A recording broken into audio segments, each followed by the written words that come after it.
I got a question for you. What does this city know about luxury? Huh?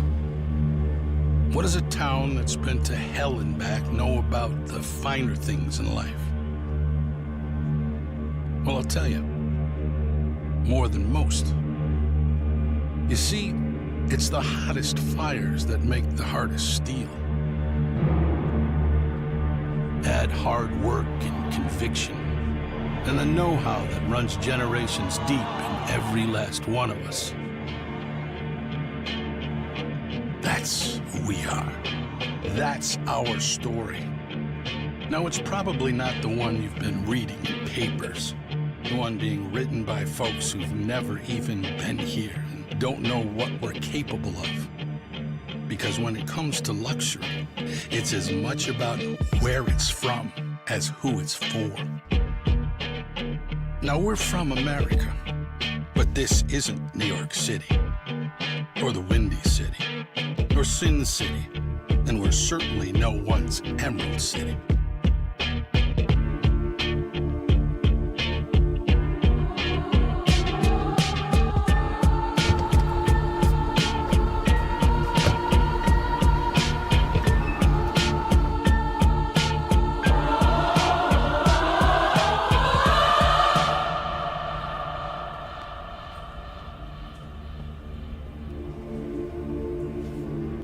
This is the Motor City, and this is what we do.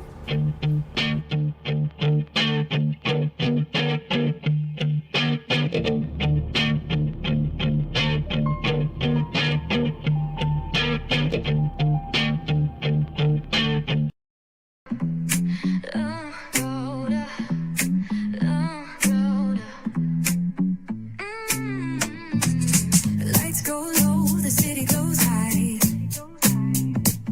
Stories untold under moonlit skies. Braille only got the vibe, got the flow for the culture. Yeah, you already know. Turn it up, lean back, feel the breeze. Late night truths drifting through the trees. It's for the culture, by the culture. Braille only's got the soul to show ya. Breaking it down, lifting it higher. Feel the rhythm, spark the fire. Headlines flip with a soulful twist. Behind the scenes where the magic sits. It's the heartbeat of the now and the then, where the story starts and never ends. Tune in, lean and feel the groove. Every moment, a vibe you can't lose. It's for the culture, by the culture. Braille only's got the soul to show you. Breaking it down, lifting it higher. Feel the rhythm, spark the fire.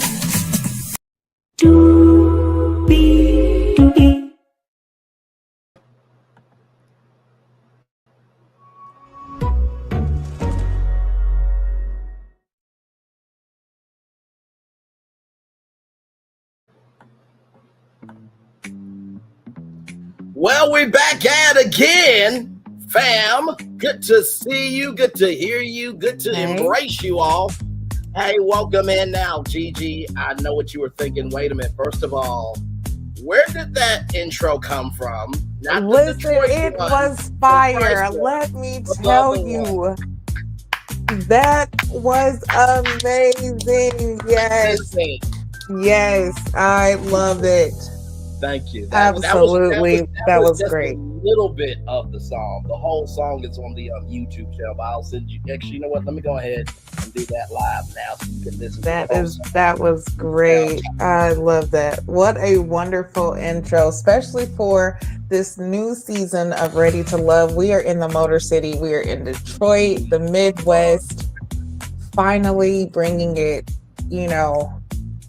out of just the South or the major cities. We're in the East Coast, of course. Like we're actually taking it places where love has developed through so many cultures, especially in Detroit, through music and the factories. There's were so many Black people moving there after slavery and just just everything that has happened in the culture. That is definitely a great intro to go with this new season. So yeah, hats off. That was amazing. Thank you very much. You know, that was the Chrysler Super Bowl commercial. If everybody remembers that iconic commercial. So I'm just like, you know what? This is Detroit. I got the perfect intro. But then on top of that, to do that theme song, come on now, listen. At the end, and by the way, just to give you a preview of the end, Gigi, I'm sending you the song now so you can listen to it on your downtime. But at the end of the song, it says, anybody can be a creator, but it takes somebody to be an artist. My Lord. Mm-hmm. The inspiration. I'm telling you, the inspiration. Listen. Yeah. Listen. With that being said, y'all, higher is waiting, low is available, but either way, we gotta go on tour and take down this iconic intro here. We are here, myself, GG9. We are live in the building. Q is going to be coming in just a few minutes here. Glad to have all of you here. As we were talking before the show, we don't like talk before the show. I mean, we always check in on each other, but we always have some downtime before we come on live to be on tour with you all, rather. And in our group chat, we are very honest with each other. So when Gigi said, honey, what show is coming back? I'm like, Ready to Love is coming back. Wait a minute, what? It's back already? But for the record, it was such a quick turnaround, which, I mean, we've been doing this show for what, 6 seasons now, 5 or 6 seasons. Either way, we've been doing it. Yeah, we've been doing it for a little while now. I don't think there's ever been a quick turnaround this quick. Ready to Love. No, and like you said, we talked, a little bit right before we, came on here. But my thing was, I think it's because with the Ready to Love season 10, like we just had, that 5-minute break that was in between and it coming back in August, ending, was it end of September or something like that? Correct. It was like, well, what was the point of it? And then, we have this quick turnaround where now we're in season 11, which, hey, it's great. Go ahead, keep it coming, especially if it's going to kind of counteract the BS from last season. Yes. Let's go ahead and do it, because honestly, last season was in many ways forgetful. Yes, it was. Wasn't really too much to it. So it's like, hey, if you have a new season, if you have the ability to go ahead and give us that new season now, give it. So for them to turn around and be able to do this, and from what we're seeing, we're already starting off brand new. This is not only are we, starting off in a new location, new season, we have, new people, and the way things have been done already starting off shows, I feel like it's setting a tone for what we possibly have to look forward to coming this season, and I'm here for it. I'm ready. No, I'm with you, gorgeous. It had such a energy of like, this is what was missing. Yes, like I felt every single cast member on this episode. And we're going to get into the minutia of it as well, because this is not just the review where we talk about the show, because you have 2 nerds who are the media nerds of social media, me and Gigi, myself here. We are able to give you an inside perspective that you will not get on any other channel. People can speculate about what happens, but Gigi is in Cali, and me being the fan and the student I am, I study the game all the time from Ohio. And y'all get, and we've talked not only with cast members, but we also have given some context and color in a way that has actually evolved the show, at least our after show. Yeah, absolutely. And we have also seen where certain ideas or things we have said in the show ends up somehow we end up seeing it happen. And Correct. It's like, oh, someone's absolutely listening. Like, absolutely, regardless of if they make it known just outright or do it subtly, we know, especially as media nerds, we can tell the difference. And when someone listens. But yeah, this season, I am here for it. And it looks very interesting. Listen, like you said, we're not just going to get into the recap of the show. We are also going to get into like the full gist of everyone, because I just want to say there was certain energy given by some of the people that was just like, why are you here? Already off top, I'm just like, I am not feeling this. Hopefully we're gonna see where it goes. But Thank you. at least we could feel something. Five, Brother, five, welcome in.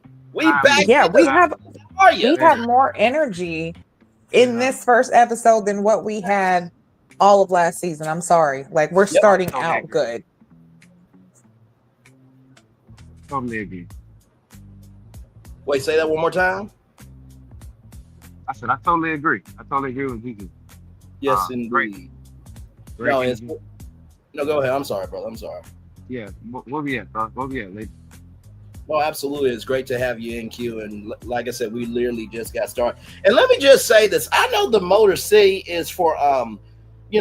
But let me tell you something. Some of them women wore some top tier Cadillac Escalades. Okay, listen, Listen, some of them was Escalades and some of them was dung beetles, but we're not gonna talk about it. We're just listen. I'm just wondering, some of those women got super. And I'm not even just talking about body. I'm talking about attitude, because some of them you might have been fit with a Cadillac body, but your insides was that of a Volkswagen. Oh no! Do we gotta do Volkswagen like that? I'm just saying, and that's kind of doing bad to Volkswagens, because Volkswagens are good sometimes.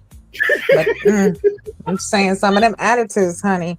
Yeah, it was bad. Yeah. You think wearing a push-up bra would have made your attitude go up a little bit, would have heightened your positivity, but baby, it did not. Oh my Lord. Okay, I'm getting too far. I'm sorry, because I've been waiting. Because honey, I'm telling you, just some of them attitudes already. No, you're not getting too far. It's just the fact of just because you wear a push-up bra doesn't mean that the vehicle is more attractive.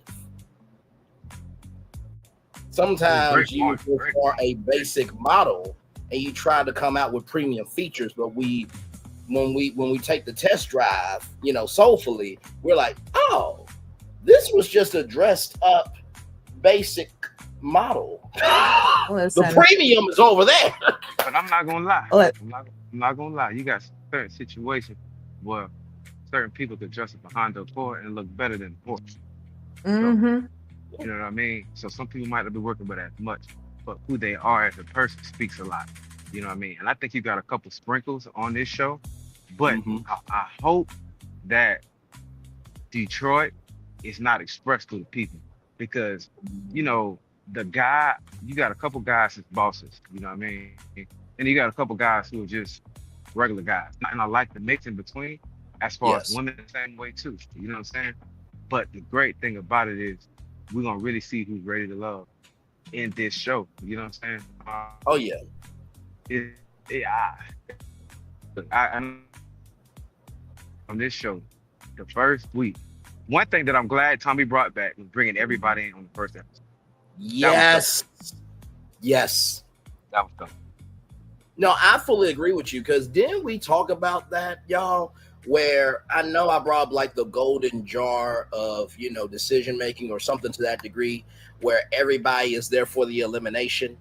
And guess what? Everybody was there for the elimination. I mean, at this point, just add the golden heart of immunity at this point. Like Gigi said, we say shit and it ends up on our own. Just hire the four of us, damn it. Hell. Hey, but they're gonna learn one day. They're gonna learn one But day. listen, we each need $20 million apiece. So that's $80 million on. Okay. And listen, we actually are worth it. Okay. Because we already got chemistry. And honestly, for me, I feel like that's cheap. Y'all getting off cheap. Thank you. So listen. And like I said, and like we said before, there should be a judges auditions. And I promise you, the four of us will kill the judges' auditions. Like I said before, Solana's going to be the analytical, and she's going to look at your application, and she's going to find the quiet part that's out loud. Q's going to be the uncle. I'm going to be just the humble, be like, okay, listen, can we do a 360? Now, listen, I know that this is for the women. If the women want to enjoy six packs, speaking on behalf of me and Q, I know Q can speak for himself, but we want some thickness on this damn show. but we're gonna let Gigi talk to you as well, because Gigi, she's very about the chakra and the soul. So we will be a great judges panel for auditioning all these people. Now, Yeah, now, now, now, another yes, thing, not to cut you off, bro. yes, sir. I wonder, are they picking candidates that's going to best represent Detroit? Mm. Yeah, you know what I'm saying? Because Well, I feel like they did that last season. You know what I'm saying? They right. represented Detroit, but I don't know if those were the best candidates for Philly.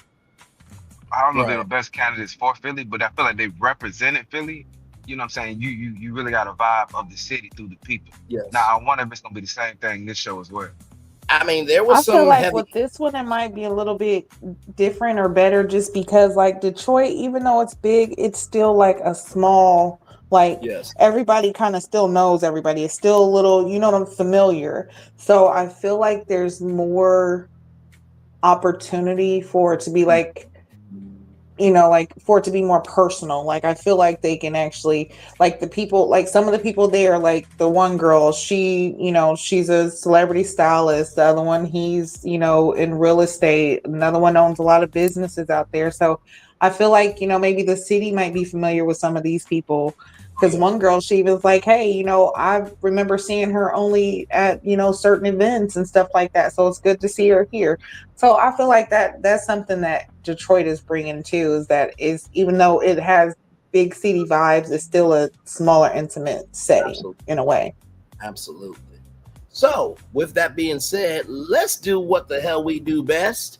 First one, Dominique here, 42, celebrity stylist. Now, she was actually on Basketball Wives, just to give you context, conjecture, and connection here. So, she was the first person to come in, and you know, I feel like Dominique might be a dom. Just saying, that's neither here nor there, because you know that I think that's a shimmer leather that she's wearing in her confessional. I'm not saying anything out loud. Okay, this is called commentary, ladies and gentlemen. So Dominique, 42 Celebrity Styles. What did y'all think of her? She was the first one that came in. Very attractive. Um, but very attractive, confident. Um, I did like the outer appearance. I was her conversation, her personality was kind of rough. It wasn't as lighthearted as I would like to be. You know what I mean? But attractive. I feel like I kind of see why. I hope I don't get ahead of myself, but I kind of see why she was where she ended up at the end of the show. I kind of see why. Um, Right. but hopefully she's there for the right reasons. Yeah. Absolutely. Gigi, what did you Yeah, think of? same. She's, you know, she's definitely beautiful. Nice smile. I feel like she might be used to the celebrity life, so maybe like certain normal or men who might not be in that limelight might not be, in a way, it might not be somebody that, like, you know, for her. But then Right. again, that might be what she's looking for because she's so used to that celebrity shit. She's like, no, I need mellow. So that might be also why she's giving like that attitude. Like she's kind of tired and over some stuff. Like you kind of tell she's like, I'm just over this, you know, especially like when it came to the one dude asking her questions about her tattoos and her exes and the cover up and, you know, all that. So, but with her, like, I feel like she's a firecracker, but I Mm-hmm. feel like she's also, you know, she could be cool too. So Yeah. I guess, yeah, just like with Q, I can see, you know, how she possibly could end up where she's at in the end. Yeah. No, I fully agree. I think that she definitely has a protective energy about her, but she's open minded. She's just preserving herself just to protect her peace, which there's nothing wrong with that. You know, the one thing about this show is it's for the grown. And it reminds me of Dr. Ariel, who was on Bravo's Queen's Court.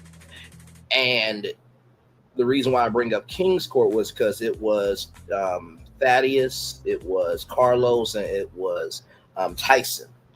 And on that show is three celebrity men, and on Queen's Court is three celebrity women. So when I brought Basketball Wives, and when you guys just talked about her exes, on that show, they were celebrities dating everyday people. And I think this is the first, and I'm saying this with so much love, grace, and space. This is the first celeb reality star, I guess you can say, that's been on Ready to Love in a sense, because I think everybody else has been everyday people, right? For the most part. Yeah, for the most part, I think so.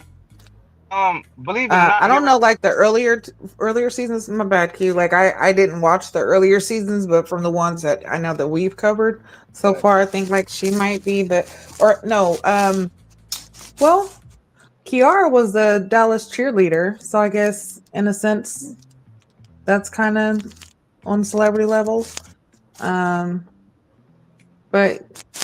I mean, I guess. What was you gonna say? yeah, my fault, Gigi. First couple episodes, they had a few people that were just kind of trying to break their nose into the scene, but I feel like old girl is the only one that's went from show to show. You know what I'm saying? Okay, Now I really hope, man, I hope that this does not become a trend. I really hope it doesn't become a trend because it would not be fair to the show. You know what I'm right. saying? Well, you got people Well, bouncing from let's show to show to from a show. production standpoint, let's some of them, even though they might not be technically celebrities, a lot of them have jumped from other reality shows, game shows, even little short films. Like some of them you can find them on little Tubi films. Um, like little low budget production films and stuff like that. Now, like I said, they're not like high end celebrities and stuff like that, but they're a lot of them who are on these shows are trying to break into that market. Like they're trying to break in to become some type of, entertainment form. Correct. So you'll probably see a lot of them jumping, like a lot of people you might see on Ready to Love, you'll see them on other shows. Just like some of the people we've even talked to, different cast members who want to get into other shows, and we've even seen them where they've talked about going to other reality shows and looking up different. That's oh my god. Yeah. Whew, child, that damn show. Which we're still waiting for a season renewal for that show, but that's neither here nor there. But also to your excellent points, to Q and Gigi. Remember, fan bases are huge too, right? Right. So I don't know if this was a selective decision by the casting team and the casting producer. That was because and Gigi, correct me if I'm wrong, Gorgeous, but I believe when it comes to casting, there's the main casting director, and then they're like sub casting producers that they each have a block of people that they audition, and then they choose those, and then they go to the main executive producer and all those people. So it's like you submit your information, that's round one. Round two is you go to the sub casting producers, and round three is the main casting audition, if I'm not mistaken. Yeah. And some things, like with reality TV, that's most likely how it is. Like with film, it's a little bit different, which it works like that too. For me, like, because I've actually had to be the casting director for certain films that we were on, and that was my title. Like I was a producer, but I was also mainly the casting producer. And my thing is I had to put up the casting call.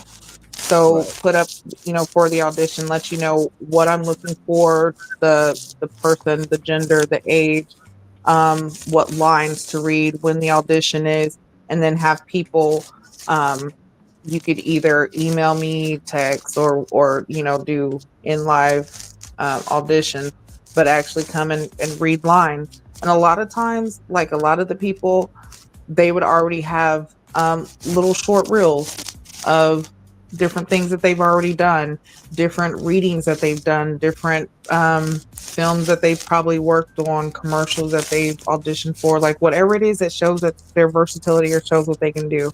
So a lot of times you'll look at that.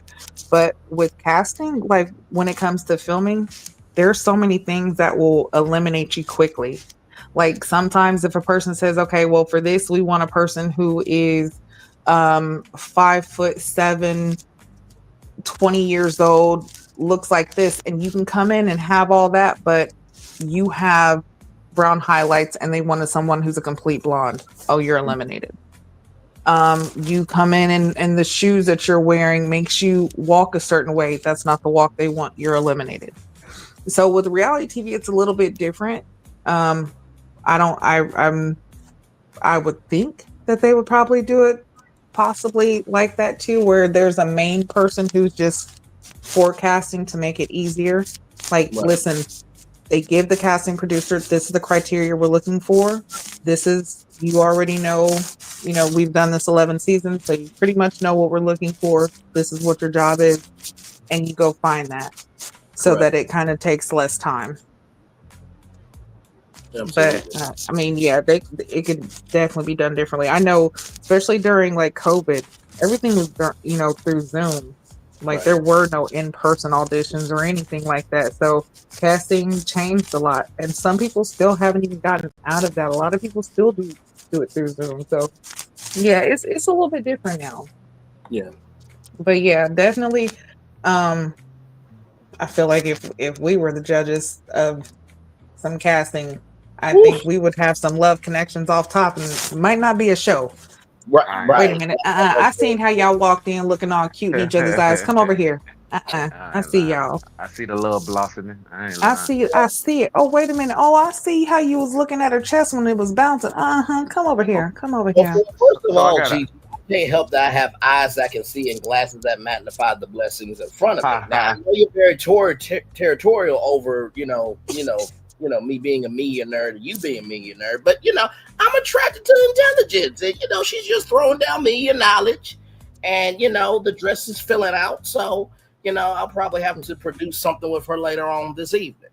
Well, actually, I won't. So let me ask you a And question. can I just say? Oh, I'm sorry. Can I just say one more thing? Go ahead. I also feel like with us being in Detroit this season, I feel like there would be like a lot more talented people. There's a lot of talent in Detroit, period. So I feel like the successful people, like, I don't know, I feel like you'd find that a lot more there and in this season. So a lot of these people being like, even though they might not be high celebrity status, like they're still accomplished to a level to where it's like, they're not just still trying to find themselves. Yeah. Like, Great. Yeah. no offense, Cisco. Understood. Yeah. Love you to death. Just saying. Does Detroit so far, at least the entrance of it, does that really embody the show Ready to Love? Because you can see throughout the different seasons of where they're trying to go. Mm-hmm. You know what I mean? So if you go back to if y'all ever get a chance, I know y'all are Ready to Love enthusiasts. Go back and watch the first season of Ready to Love and see where we're at from there to where we're at now. You know what I'm saying? Now I understand going to a bigger market, you want to have a bigger audience. You know what I'm saying? Right. But a lot of times when things are built off intimacy, you know what I'm saying? You really want to keep it there and grow in intimacy versus grow in volume as to the fact of trying to get more of an audience. You know what I mean? Okay. Let me take that point. I'll take that point and raise you for that. With that being said, I believe you are correct with the intimacy, but shouldn't intimacy also be about the scope of what can be of life? Because if we go to Atlanta, it's Black Hollywood, right? But of course, not everybody in Atlanta has the same experience. So where Ready to Love might go to a state that may not have a big city life, and it's more simplistic, and you get to see the lifestyle of somebody simplistic. Then you're able to go to Detroit to see, oh my God, you can live this big life. You can know people. You can do these big things. So I think while you are correct, Q, with your intimacy point in terms of the reaching of the audience, there should be an intimacy of making sure that the lifestyles that people are watching also relate to the audience. Okay, Agreed. well then let me Great point. raise you one, Braylon. I'm gonna raise you on that then. Because if that's the case, then shouldn't it be broadened to everyone's preference or point of view?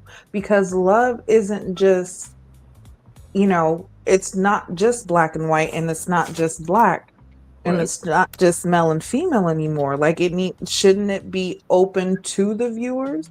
Like, shouldn't we expand it to, I mean, we're not just saying a full ready to love LGBT, Q Right. season, Right. but No, fair. couldn't they be mixed in? Like, couldn't it be where everyone is showcasing love? So as we're moving to different regions, just like if we're going to Atlanta is known for that. So why not expand it to where people can find love within them loving themselves, instead of Absolutely. it being to where you can only find love by what's being shown on television, or being said what's love. So why can't we expand it fully? Still keep the intimacy, but Hmm. also expand on what is intimacy, what Oh, is love, what makes love, and you know show that everyone deserves love. Even people with disabilities, people who might not look with, big breasts and a big butt, and normal people who do have regular jobs, who really do just want love. absolutely. Single parents, like, let's expand it to people's real reality. No, you know what? Very well said. Very well said. And you know what? And this is the thing. Even though we haven't talked about this show in a long time, we all have a very elephant memory to the highest degree, because we have talked about in the past how there should be spinoff shows. I mean, we joked about Ready to Love BDSM edition, and then nephew Tommy said Ready to Love polyamory edition. So, you know what I mean? So there could absolutely be a Ready to Love edition. And I honestly believe if there's a Ready to Love edition for what I meant to say is, if there's a Ready to Love lesbian edition, I think the Brat and Judy should host it. I think they would be wonderful hosts. Um, and then of course, maybe if there's a Ready to Love, gay edition, maybe EJ, Magic Johnson's son, could host that. So there's definitely room for it. But as you and I both know, DG, even though we are of the mindset of we're on the ground every day and we don't mind taking a swing, is Hollywood ready to really take that swing and be able to have the vitality to stand 10 toes down, weather that storm? Because what we think might be the move to make, they might think that move might affect their bottom line. Well, Because this is the whole thing. Does a candy maker eat its own candy? Because LA and Hollywood is the hub for all of that.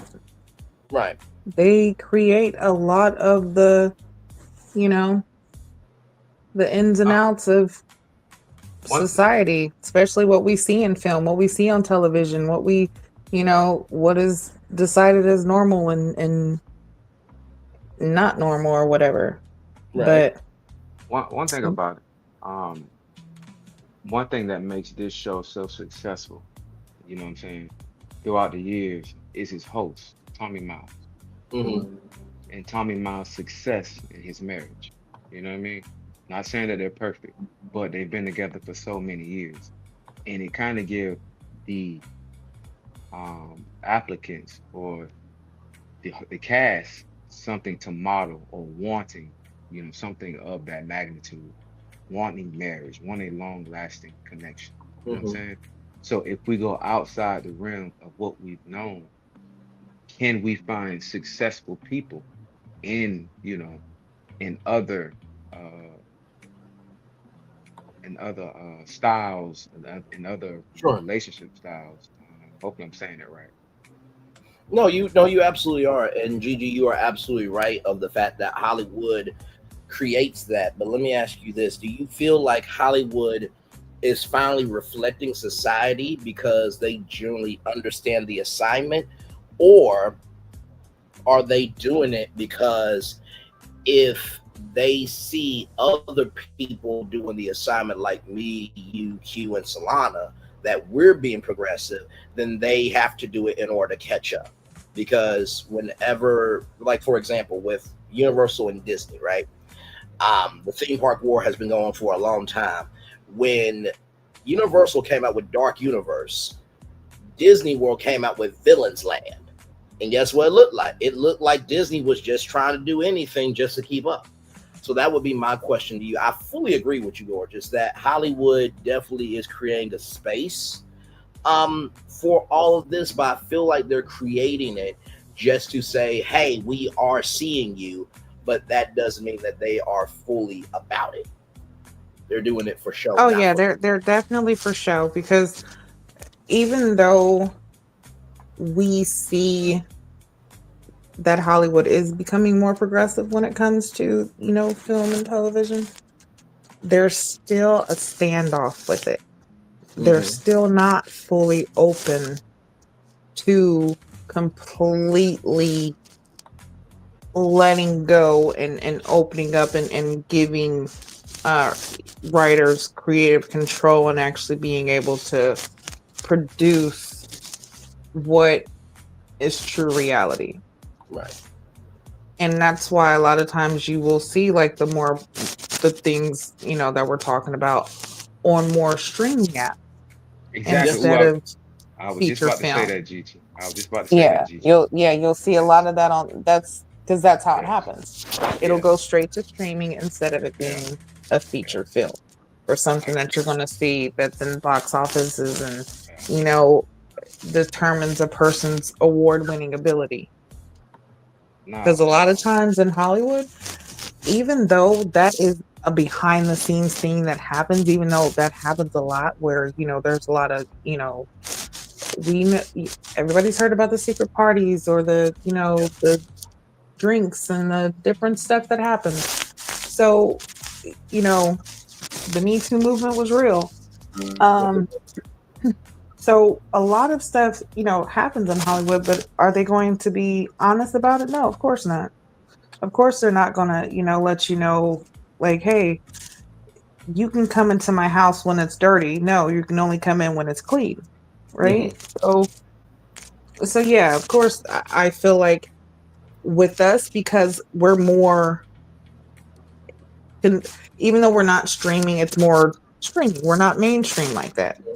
So what we're doing is fine. It's okay because it doesn't affect Hollywood. Hollywood, no. If it is going to affect their money, they can't do it. Yep. So yeah, no. It would take for us to make those moves in order for it to happen like that. And then again, you got to wonder, like, hey, well, how many people are going to see it? Because then you got to worry about, okay, well, what streaming service is going to pick it up? Right. Where am I going to be able to show this at? And then at the beginning, middle, end of the day, and Q, I will throw it back to you, Rud, to make your point on this part of the conversation. This is the thing that I think the media industry gets it really fucked up about. There was a point in time in the 90s where media companies can say, oh, well, we are the Walt Disney Company. We are Paramount. We are Warner Brothers. You need us more than we need you. Now it's 2025. It's like, hold on a second. Okay, brother, all good. Hold on a second. Now it's at the point where, guess what? You need us just as much as we need you. Because you have the reach, and I can do what y'all can't do. Right. And now if they don't have that reach, they're getting they're getting bought out. Exactly. They're getting merged, and now it's, you got Disney, who it's not just Disney anymore, it's Disney, Paramount, and all these other ones all under one umbrella. And it's like, okay, well, where's room for anybody else? That part is such a consolidation of the industry. And as you know, Gigi, I pretty much, Gigi has been on when I've broken down big media stories. And for those of you who don't know, Paramount Skydance is in the middle of a bid for Warner Brothers Discovery. Now, you're probably wondering, what does this have to do with Red Love? I'm so glad you asked. Paramount Skydance owns BET. For that deal to go through, Paramount had to get rid of their DEI initiatives and hire an ombudsman at CBS News. So if they somehow get Warner Bros. Discovery, the government could say, hey, listen, we'll approve the deal, but we need you to get rid of your DEI initiatives at Warner Bros. Discovery. Now, can you have two black networks? No, you cannot. So either OWN is going to combine into BET, or OWN will be sold off. You'll sell off BET and OWN, or you'll cancel both networks. So when we tell y'all that there's a bigger game afoot, or as I often say, if you understand the moves that are happening around you, you'll understand what you're seeing in front of you. That's what we mean by that. Because as Gigi so articulately stated, media is not what it used to be. And, you thought it was hard getting to the door in the 90s. Oh, it's much harder now. Because now you have statistics and data and followers and likes and impressions and everything else. So it's more of a longer hallway now than it was in the 90s. Not to say that in the 90s it wasn't a long hallway, but at least there was institutions that were solid, where there was diversity, where, if you can't go to Disney, you can go to Paramount. If you can't go to Paramount, you can go to Warner Bros. If you can't go there, you can go here. But now, because there are things becoming consolidated, it's literally becoming the same door. Yeah. It's like a mansion. And I was actually, not to cut you off, I was talking to someone, matter of fact, I think it was my husband the other day, about, if you notice, in movies, you're seeing the same actors, okay? Because there's not a lot of new actors coming through. Like it's not a lot of new talent. So you're seeing the same ones. You're seeing these old actors and they're playing, their younger selves again. And there's a lot of CGI happening. And it's a lot of, like, you're just like, okay, well, can we get some new people? And then the few new people that you do see, okay, well, either the movies don't go too far, or, you see them a couple times and then they're straight to a streaming service because now they're on a television show, and this television show is straight to streaming. And that's even the same with even a lot of A-list celebrities. They're even going, you'll see a lot of them who they've gone to television, Yeah. Because that's the way to make sure that they can keep acting, keep their paychecks, keep all of that going, because there's not a lot happening. Like there's a lot happening in Hollywood, but there's not a lot happening because of the back end bullshit that is going on. Like, there's of course the strikes that have been happening, and the protests and the walk-offs and the layoffs, and there's been a lot of cyber attacks happening. Like and then AI has been taking over everything, and that's also causing a huge problem too when it comes to filming in Hollywood. AI is taking over everything. Like, don't even get me started back to that point of what I was saying. It's almost and speaking of it, like, listen, I'm starting a new podcast about dark matter. I'll be talking about AI and parallel universe and different stuff like that. So you'll definitely have to be a guest, and anyone else who wants to be a guest, definitely. Please. So I will let you know when that launches. It'll be launching here in the next few weeks. So and congrats. But AI is taking over. And yes, it is. And like I was saying, it comes to the point where, how can I put this? For you to get to a network, it's almost like getting on an airplane. There's Coach, there's Coach Plus, there's Coach Select, and then there's First Class. And now people are being socially priced out based on if you can afford the ticket to get in that class to get to the network. If that metaphor makes sense. And to even think of that metaphor, like, you got to think, even if you get into those packages, you still got in-package purchases. So you like, shit, so I just paid for this first class, but you tell me I still got to pay for champagne too? Come on.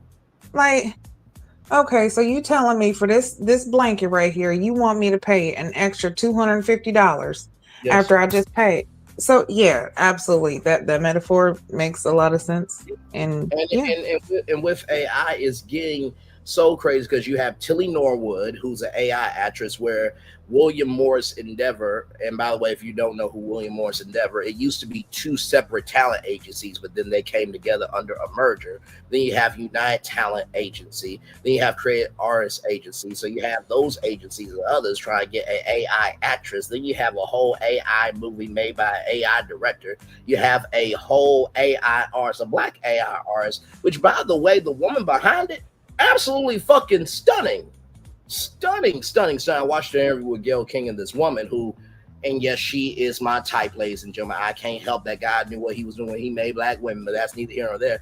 But it's a human being with an AI artist, and that AI artist is getting $3 million. And then Gigi, I don't know if I told you about this, but now there is a channel called ROXI that they now have AI hosts hosting music programming blocks.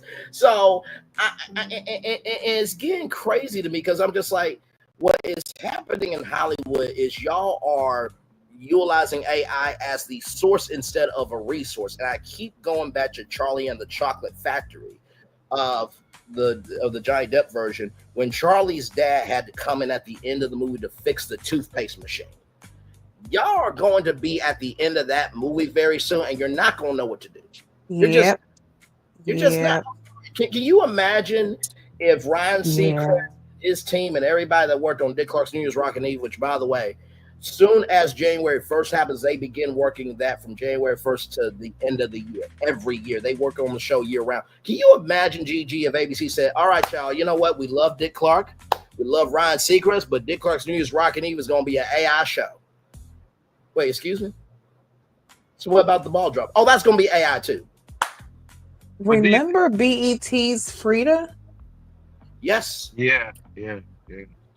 Listen, that right there, that was the first AI for us. Yes.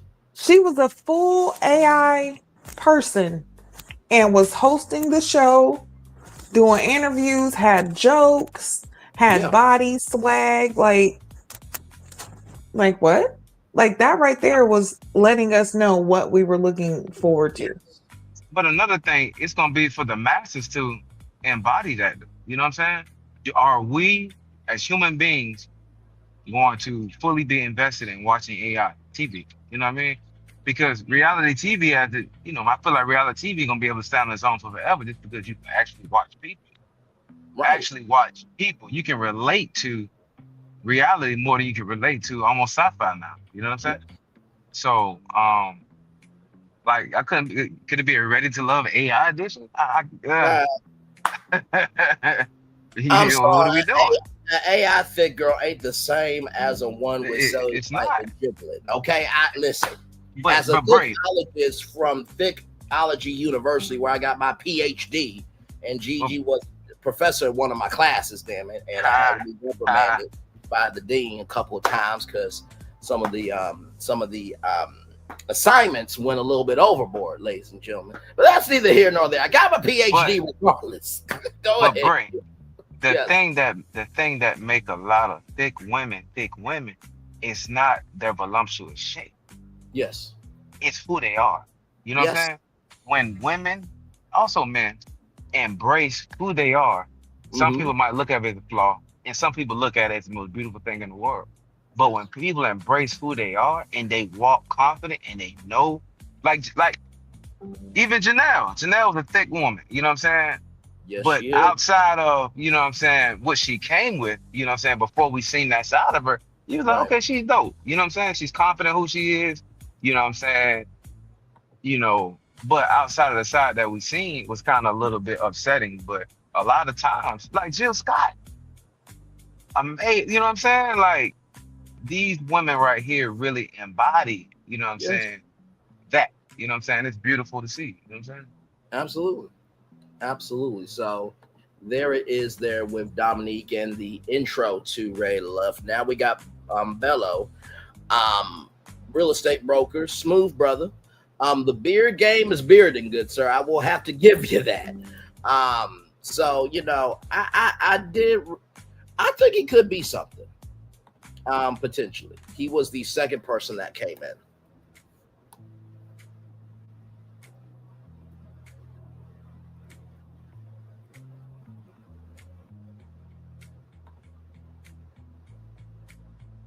Q, you there?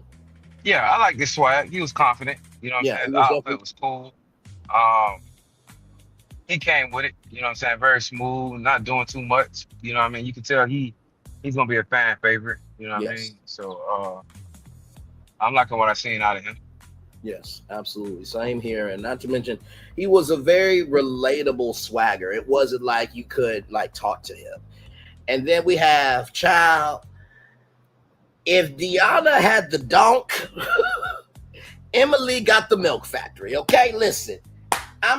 Listen. If Deanna was IHOP, this right here, Jesus, be offense. I mean, we got a thick Cirque du Soleil woman. Okay, good damn. I just need her to turn her eyelashes down just a little bit. She needs to turn them lashes down a little bit. You know what I mean? Like, you're already an attractive woman. You got the hips and everything else. Just turn them puppies down a little bit. I don't think they've come out with the eyelash dimmer yet, Q. I don't think they've come out with that yet, but I feel what you're saying. So Emily, she's 44 years old, and she is a seamstress, but she's not just a seamstress for anybody. She is a seamstress for the Detroit Pistons basketball team cheerleaders, and she also works with high school students as well. She's given me Janelle a little bit. And what I mean by that is she has that confidence about her, but as we get into it a little bit later on, she seems to be a little bit more reserved than Janelle, because at least Janelle had a little bit of personality. But that's where we are with Emily. Hey, Gigi, welcome back. I was telling the people that I got my Thigology degree from Thigology University. Was a PhD, but I had to be reprimanded by the dean a couple of times because some of the assignments went a little overboard. But besides that, I did get my PhD. Were the assignments overboard, or did you just go overboard on your assignments? I was trying to get that extra credit. You know what I mean? Somebody stayed in study hall. That was it. Somebody stayed in study hall. let me tell you, he was taking honor courses. Listen, pray and everything in between. I was studying through her hallway, long hours, ladies and gentlemen. But that's neither here nor there. We were also talking about Bello. My damn mouth, Jesus. We were talking about Bello as well. 38 real estate broker. Did you have an opinion on him, Gigi, as well? Yes, listen, and I don't care how y'all could take this. Say whatever you want to, but you could put a lift kit on a Mercedes, doesn't make it a Maybach. Because her attitude was just Roxy. Emily, yes, her attitude, the way she just, the looks that she was given, the eye rolls, like there was no smiles, there was just straight dead face. Like, I don't know. I'm waiting to see. Maybe this was just like, this was an off day for her. I don't know, but she was kind of off-putting to me, honestly. She's reminded me of that woman that as soon as she heard like 6 kids, that it was off for her. She kind of gave like rich auntie vibes. I can't remember the young lady's name. True. I think it was True. Yes. Yeah. She reminds me of True a little bit from last season. But yeah, it wasn't a good look. And when we get to, her and the person that she was talking about, it was very judgmental. Like you got your chest out and the titties popping. Okay, great. Okay. You look good, but your personality is fucked up, and that makes, for me, that's what made her not attractive. Like, I felt like one, the push-up bra and the titties being out like that was just way overboard. It was just too much. And then for you to have a doll ass personality and no sense of humor, it just like, okay, your package pretty, but inside, what is there besides confetti? Not confetti, child. Not confetti. Are you saying she's a party accessory or a party what do they call oh my god, what is it? Y'all know what I'm trying to say. It's something that you can buy at Party City, like if you need. Oh like yeah, you talking about like a party streamer or a Yes. Yes. Okay. But I'm gonna tell you one thing about it. Everybody confidence till the time to get eliminated. Yeah. No, that's right. Everybody think they the baddest thing walking till it's time to get eliminated. You know what I mean? Yep. So, no, absolutely. So one thing about it is if you can take your highs, if you can take your lows the way you take your highs, and if you can take your lows the way you take your highs, even kill the whole time, and you approach, you know what I mean, the whole your whole process one way, you'll be okay. Yeah. But don't ever think that you can't get eliminated, because we done seen the baddest ones get kicked off the show. You ain't never lied. You ain't never lied. Right. You have an opinion on Bello real quick, Gigi, before we go on to Steven? Bello seems mellow. Bello seems like he was cool. He didn't seem like he was trying too hard. Like he was just, just, I don't know. I feel like he was being attentive. He was, even though he's a real estate broker, like he didn't seem dull. Like I still seem like he can, you know what I'm saying? He can have a good time. So I'm looking forward to him finding somebody, actually. I'm looking to see what he's about. Yeah. I said that he had relatable swagger. It wasn't like if you, like I said, I work in retail. But if I went up to him, hanged out with him, I feel like he would just be like, what is your work ethic? How are you as a person? It wouldn't be about how swagger-tastic you are. You know what I mean? Right, so right. Swagger, yeah. Yes, indeed. All right, y'all. So here is Steven. Now, I'm not going to sit here in front. Steven, when I look at Steven, I'm like, wait a minute. I know I'm not on the show. Hang on a second. I know I'm not on the show. Because I'm like, wait a minute. What's going on here? Good damn. But he's 39, and he is a teacher. And shout out to all of our teachers. They do not get paid enough. Clap it up. Health insurance that they fucking deserve and the benefits they deserve. Right. With Steven, I really liked him. He talked about, how he is about his business. But he's also, adventurous when it comes to art and culture and everything else. So I really like Steven. He seems like a relatable, cool nerd almost. Like he's a fan about being geeked out about whatever he cares about, which everybody's a geek in some shape, form, or fashion. If you're not a geek about something, then you're lying to your damn self. But he also holds his own. So what did y'all think about Steven? If Ludacris and T.I. were half brothers, they'd probably look like him.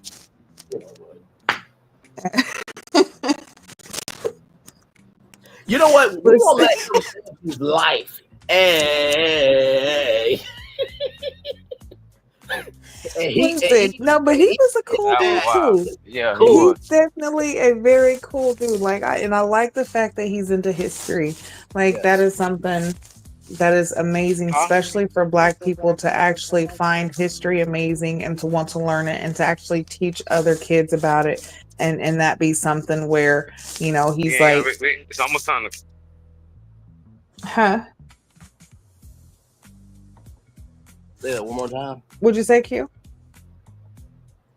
My fault. I'm on daddy too. Oh, no, okay. You are good. But yeah, for him to, be a teacher, like you said, teachers, they don't get the respect that they deserve. So kudos to him. Much respect. Definitely looking forward to him finding someone, and for him to be 39, no kids, he's actually trying to do the right thing. So I'm feeling it. I'm looking forward to seeing what he's got going. Yes, indeed. And I'm gonna say a lot of the guys was bringing it this season. Yes, they were. I'm good with it. I'm surprised, okay, because the past couple seasons we've been hitting and missing. Okay, it's been, but I don't know. This season we might have some good ones. Yes, and there's some outstanding women this season as well. I can't wait to get to Yeah. because yeah, normally though it's always like the women are more like outstanding and it's like the men are mediocre type, but this time I feel like there's a level playing field. It's, the men and women are leveled. It's not where one's above the other or one's more. It's like, no, we can meet each other eye to eye. We can, you know what I'm saying? Like I'm really looking forward to this season. Yeah, they did good with casting this one. Okay, they did. We gonna see. So this woman's name is Voulez-vous faire ce soir. That's her name. Okay. Q, we didn't get your opinion on Steven. What was your opinion on Steven?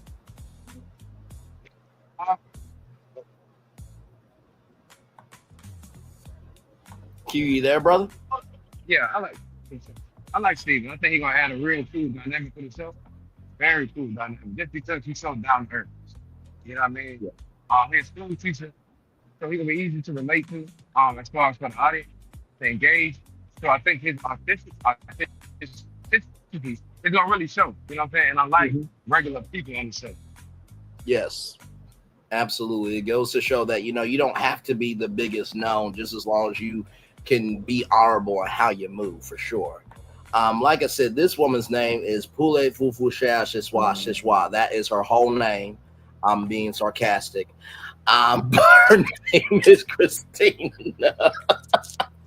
I only say that because she gave a long name that I'm just like, I can't take notes on that name because I'm just like, no, we're not doing this.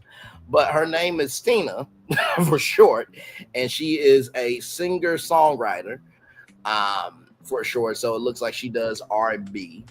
I think she probably does more modern R&B than soulful R&B. But she's interesting as we get into the conversations because man, she gave an energy, child. But what did y'all think of Parlez-vous faire ce soir, also known as Christina? Yeah, same. Waiting to see what she's got going on. She definitely has a vibe. She's, I feel like she's, fun, funny, definitely can bring a lot to a relationship. So I want to see what happens, but I also feel like she's got that dark side to her too. Like, if she don't fuck with you, she gonna let you know, and it might not be in the most pleasant way, but it's gonna be known. Right, absolutely. I'm not a fan of her. Not a fan of this already. Just because I feel like when she came on the show, she was here talking about, I sing this person, I'm this, I'm that, I'm this, I'm that, I'm this, I'm that. You know what I'm saying? So I'm really thinking like, what are you really here for? You know what I mean? And when I just sit there and have to guess, what are you really here for? To me, you know what I'm saying? I don't really think you're here for the process. You really here to show your face. I'm too pretty. What I'm gonna do with this face, right? Yeah, you're right. You're right. That part did throw me off. It was the fact that I have to be in VIP and I was supposed to be in Vegas. Yeah. Some people say that part, yeah.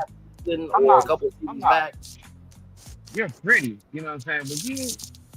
But you listen, you pretty, but you ain't drop dead. Like, I mean, there's a lot of other ones. Like, honestly, Ashanti or Shantae, whatever her name is.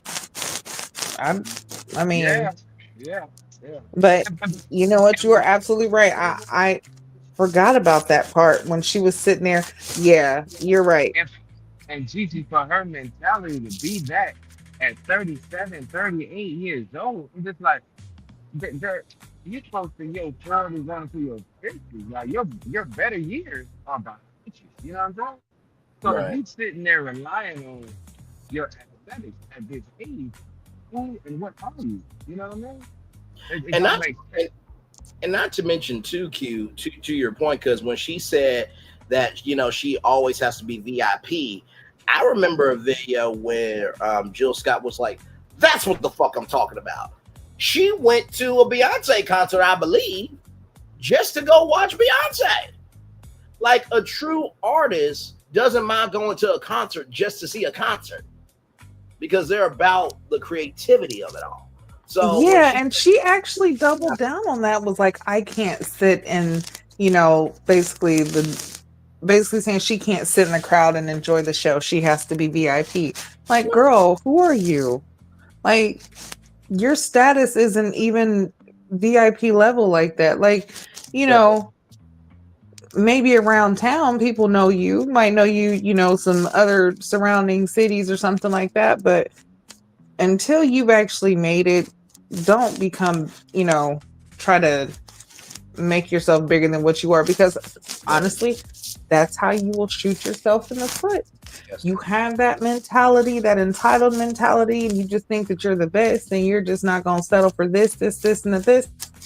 And sometimes, I'm telling you, the entertainment industry is brutal. It's brutal.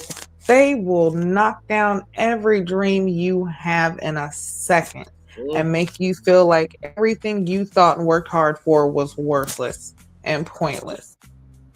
And I mean, as bad as it sounds, sometimes it's really necessary, because some people, you like, how the fuck did you even make it? Who told you that you was good?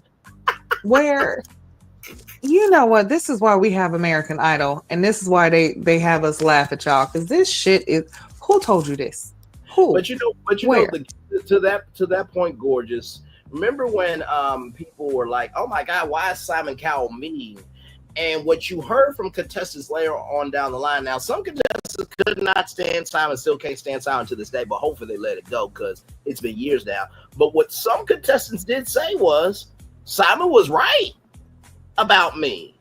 But when you get into that space of you wanting it, anybody can want a dream. It takes somebody to be about that dream, right? So, it's almost like if Content Idol happened and, Gigi was a judge and I came in the room. Now, of course, that's conflict of interest, but let's just say that Gigi did know me, but she knew me off of social media and watching me and stuff. If she saw me come into the room, she would still criticize me, but I would at least get an easier pass from her because she knows I'm about my shit.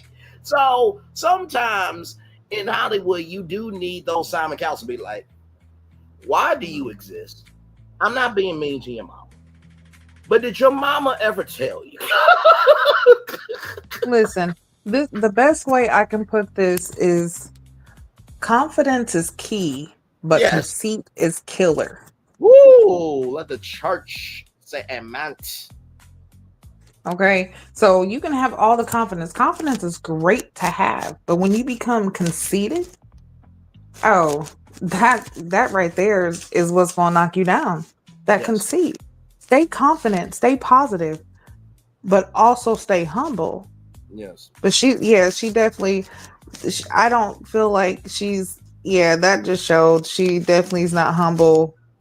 And I don't think that she's had to deal with humility, possibly.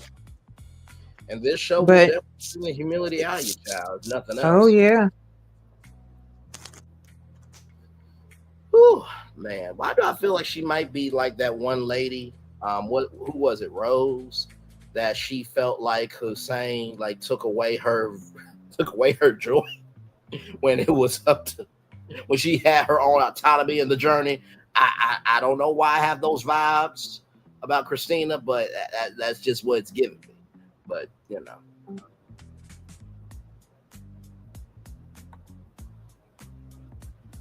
Yeah, I still want to see what's going to happen. Let's see if she could change it around. But if she's still stuck with this, conceited way, no, she's not going to make it too far. Not at all.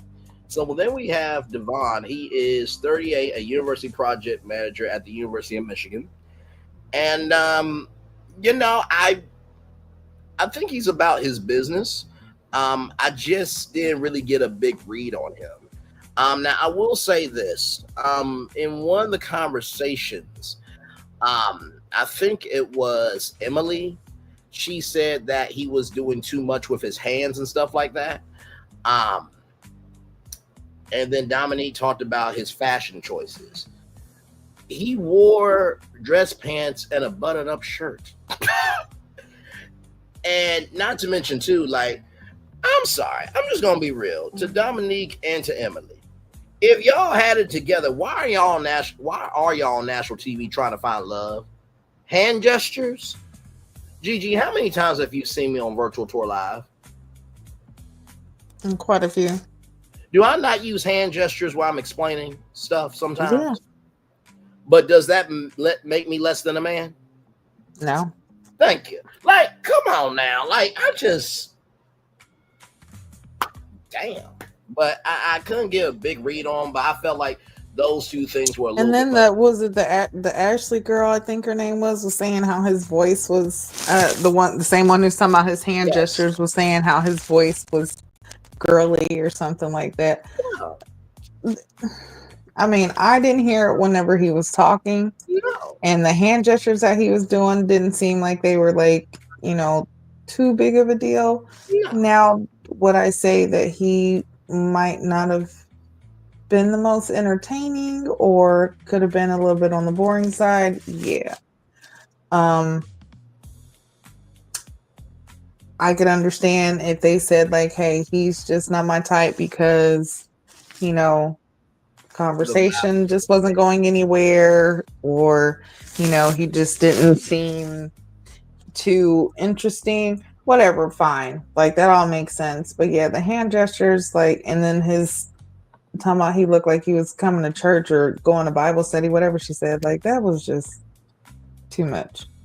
Yeah, I'm just like, and not to mention too with Dominique, it's like you don't even want to talk about your exes, which every woman and man has the right not to talk about their exes. That's not the issue here. But if you don't want to talk about your exes, but you talking about this man dressing for Sunday school, well, I mean, he looked respectable to me. You think he's gonna come on national television with some loud ass outfit on? Really? Yeah. Okay. Q. What did you think of Devon? I didn't have a problem with it. You know what I mean? A lot of times, the older you get, you kind of realize what matter and what don't matter. The mature you get, you realize what matter and what don't matter. You know what I'm saying? The man was dressed decently. You know what I'm saying? He wasn't dressed like he was 17. He was dressed like a grown man. Nowadays, if you want him to wear a bunch of chains and have a whole bunch of other accessories along the way, it's nothing. But you can tell who's ready to love, who's ready to get cut. You know what I'm saying? Talking like that, you're ready to get eliminated. You know what I'm saying? Because that part. You're not open to the process. Mm-hmm. This is how he dressed one day, might not be how he dressed tomorrow. You know what I mean? And I can't lie. This ain't woman in my life that have upgraded me. Okay, you should try this and try this and try that. And vice versa. I'm like, yeah, you should try this and try that. You know what I'm saying? So being open to the process is one thing. You know what I'm saying? Don't shut down just because this man dressed like an adult. That part. And it's so crazy because, see, if it was on the other side and they would have said something like, oh, well, I could see her waist trainer through her dress and her chest looked like she couldn't breathe. Like, then they'd be like, oh, my God, I think I'm the best looking woman here. How could you say that about me? You know what I'm saying? Like, bingo. So how can you sit there and judge this man on what he's dressed like when that could be said for you, but it would be taken totally different because you think that you're, because you think you look good. He thinks he looks good too. Let him live. Yes. At least he's comfortable. Right. He's comfortable and able to breathe. If he wanted to, he could squat down. You couldn't. That part. If he wanted to take a deep breath, he could. You couldn't. Because I don't think there was any tape on any of the ladies. I don't think. Not that I saw. Well, there was a couple, but I mean, it's neither here nor there. Jesus Christ. Listen, but that's why I liked it though, because I was like, listen, this is natural. Because listen, waist trainers are a thing. I need to get a waist trainer. Okay, I'm about to start wearing one just because I'm losing a lot of weight. So I'm like, hey, let me get this waist trainer going. Hey, cool. I'm gonna be like the waist trainer, But be Waist but be trainer women. but be respectful with that, because also too there have been studies that it does crush, your Oh yeah, organs and yeah, around. So everything in moderation. You know what I mean? So. right, right. But I'm saying though, the whole fact is the judgment. Like if you're judging off of a person's personality, like Emily, her personality was so, like I said, dull and just um judgmental. Yes. That right there is why she ended up being in the bottom four. Hmm. You know, that right there, everyone gave basically the same judgment about her. Like Yeah. there really wasn't anything good to say. So, and then to see like the shock on her, their faces. Okay, you guys said this about the men. Did y'all not think that they would say these things about y'all too? Hmm. Like it's process of elimination. So trust and believe they have opinions you know, just like y'all do. No, absolutely. Absolutely indeed. So Lauren here, 6 foot, tall, drink of water. Um, Lord Jesus. She's a boy mom and she's a realtor. Um, man. Q, what are we gonna do, man? Like, listen, you gonna be rich and famous, and like, hey, bro, what should I do? Well, what's going on? It's this fine realtor. Is she open up doors or she open up your soul? Well, she's opening up both. Well, hell, just stay right there. I'm in the area, Q. I'm on my way. Like, because this realtor right here, Lord Jesus. Um, she and Q would come through and support me, vice versa. So tall drink of water. Um, she definitely has a personality. She has a thing about height. Apparently, because one of the guys was allegedly a little bit shorter than her, but not like short. But I do remember in the preview, and you guys correct me if I'm wrong, that I think Lauren wanted to see like a guy's shoe size for anatomy purposes, if I'm not mistaken. But I think that was Yeah, I Lauren. wanted to see his hand. Yes, his hands. That was Thank that you. her? You sure that was her? You talking about toward the showing the next season? I mean the next Yeah, show? that was her. Yeah, I believe that was her.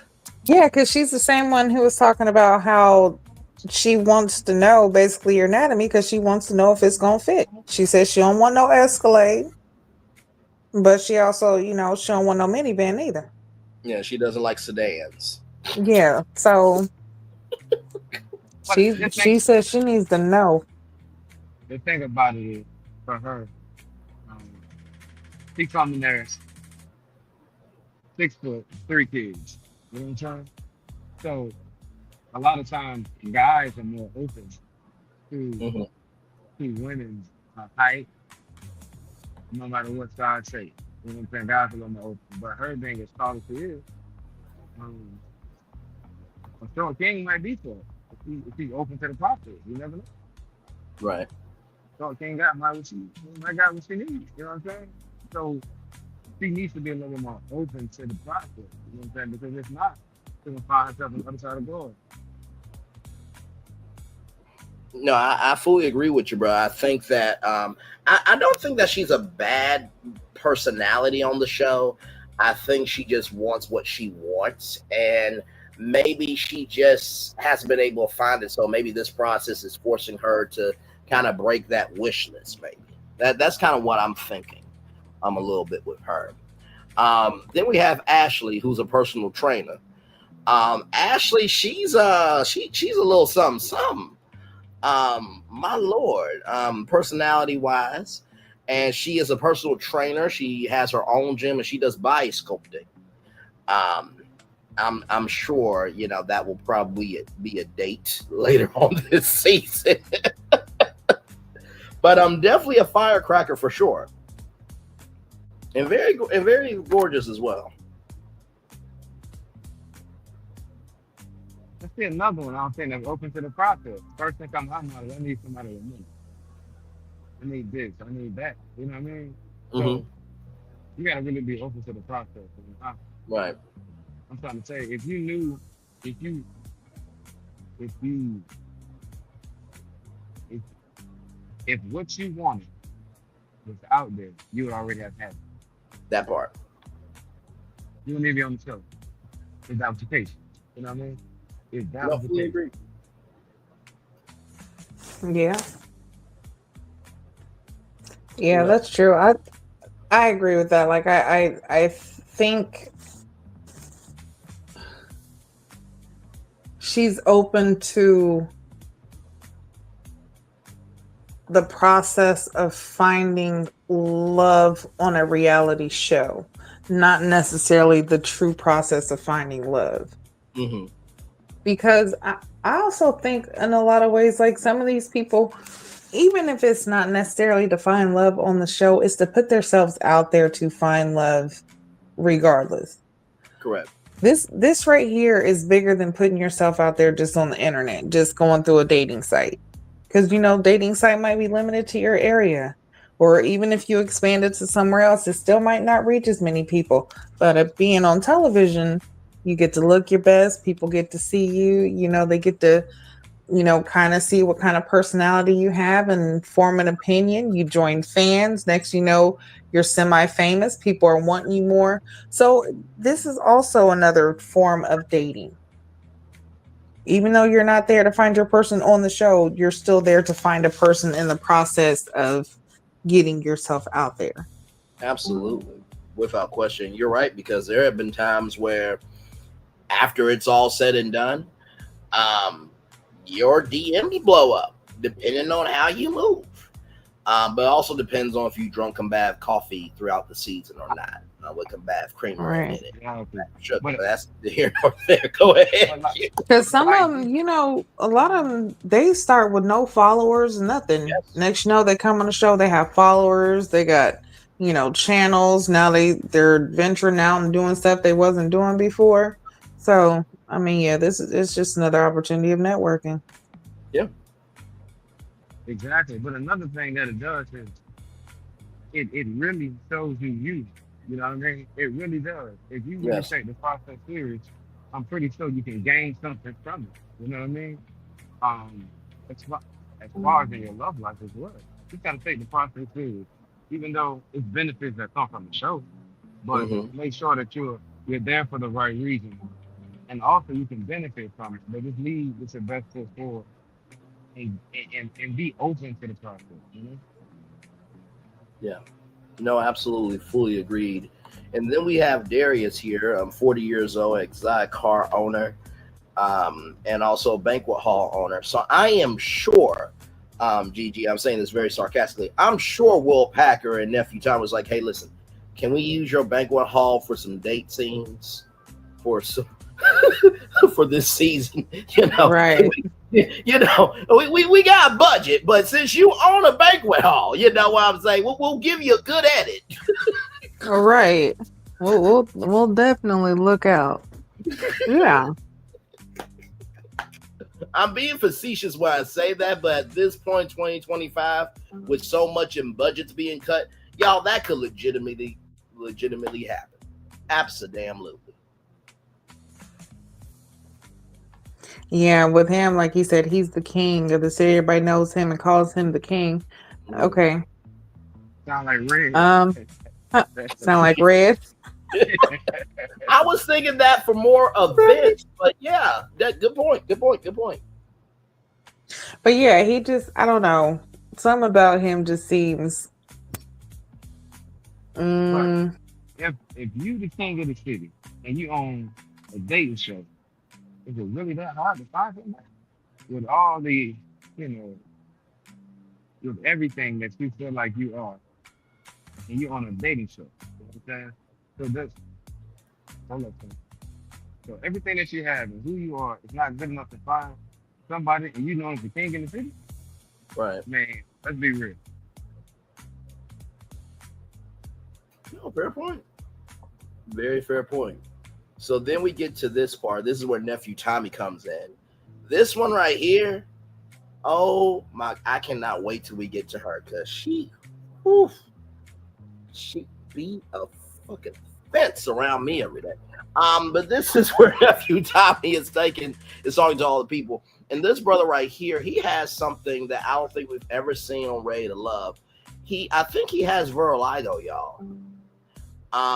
If you notice and his name is Ricky, by the way, everybody. If you notice in Ricky's confessionals, he has a bit of white on him, and I believe that's vitiligo.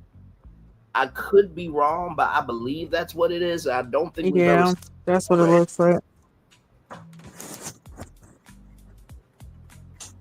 Yeah.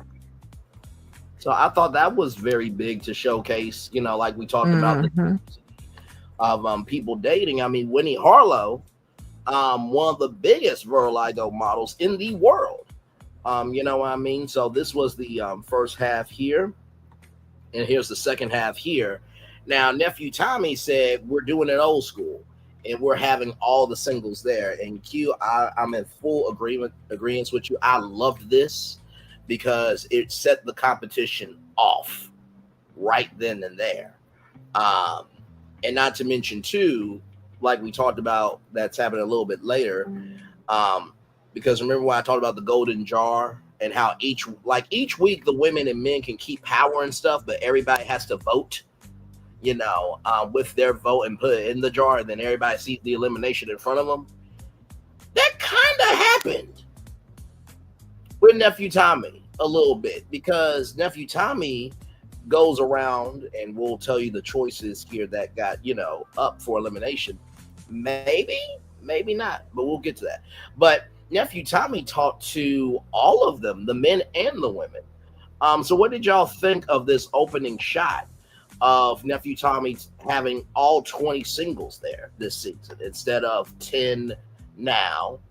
Five men, five women, and then meeting the other five men and five women later. What did y'all think of this first shot of It Tommy? shows what we're doing different this season in a new place, because starting off already, we're, instead of it being separated like that, it's everyone being able to mingle and meet each other all at one time, and it being more like a group thing.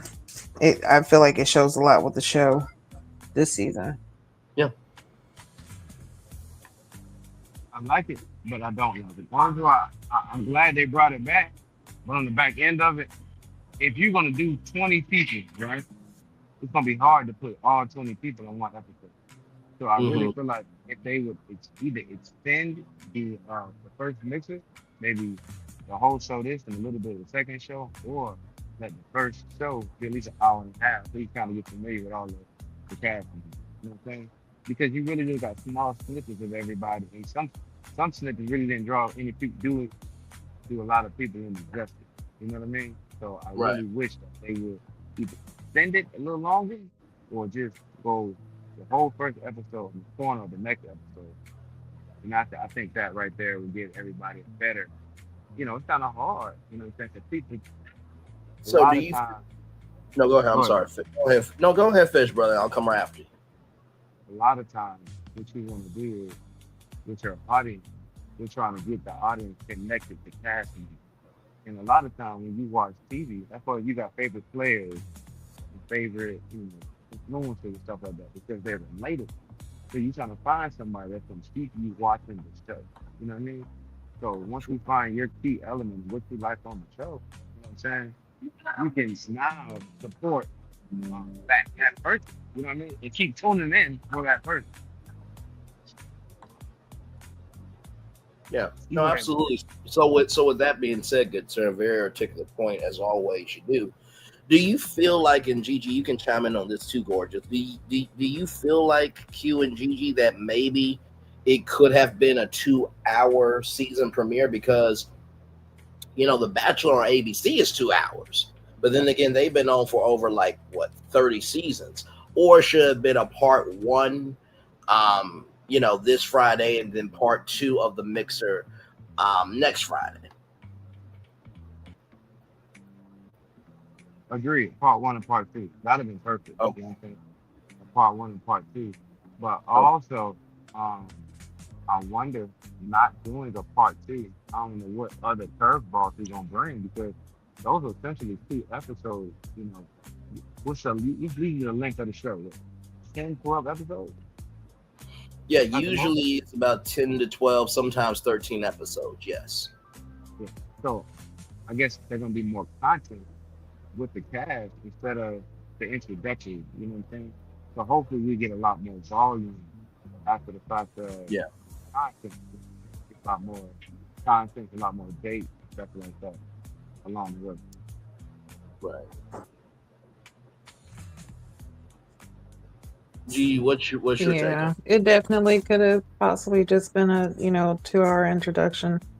Um, you know, but also I wonder, with there being 4 eliminated at the end with the Child? surprise, how Right. many's really gonna stay? Are you gonna keep all 4 and we stay, maintain 20 for, the next week? Mm-hmm. How, I want to see how this is going to play out. Oh, that's very true because if we all remember Sahara from last season, she really got a second chance.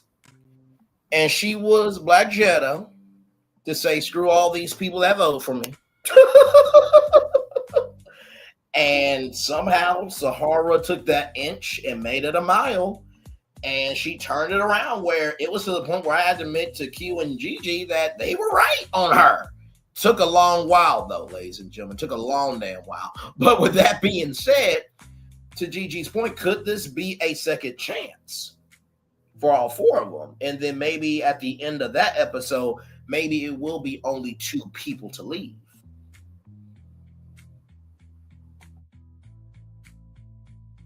Yeah, I'm wondering how this is going to play out. That's because how it cut off, I was like, we just could have figured this out and went ahead and either did the eliminations and move forward. But yeah, are we gonna keep them all and then see how they move forward? Because if we look at it as what it shows, like what's going to happen later on. Hold on. No, you're good.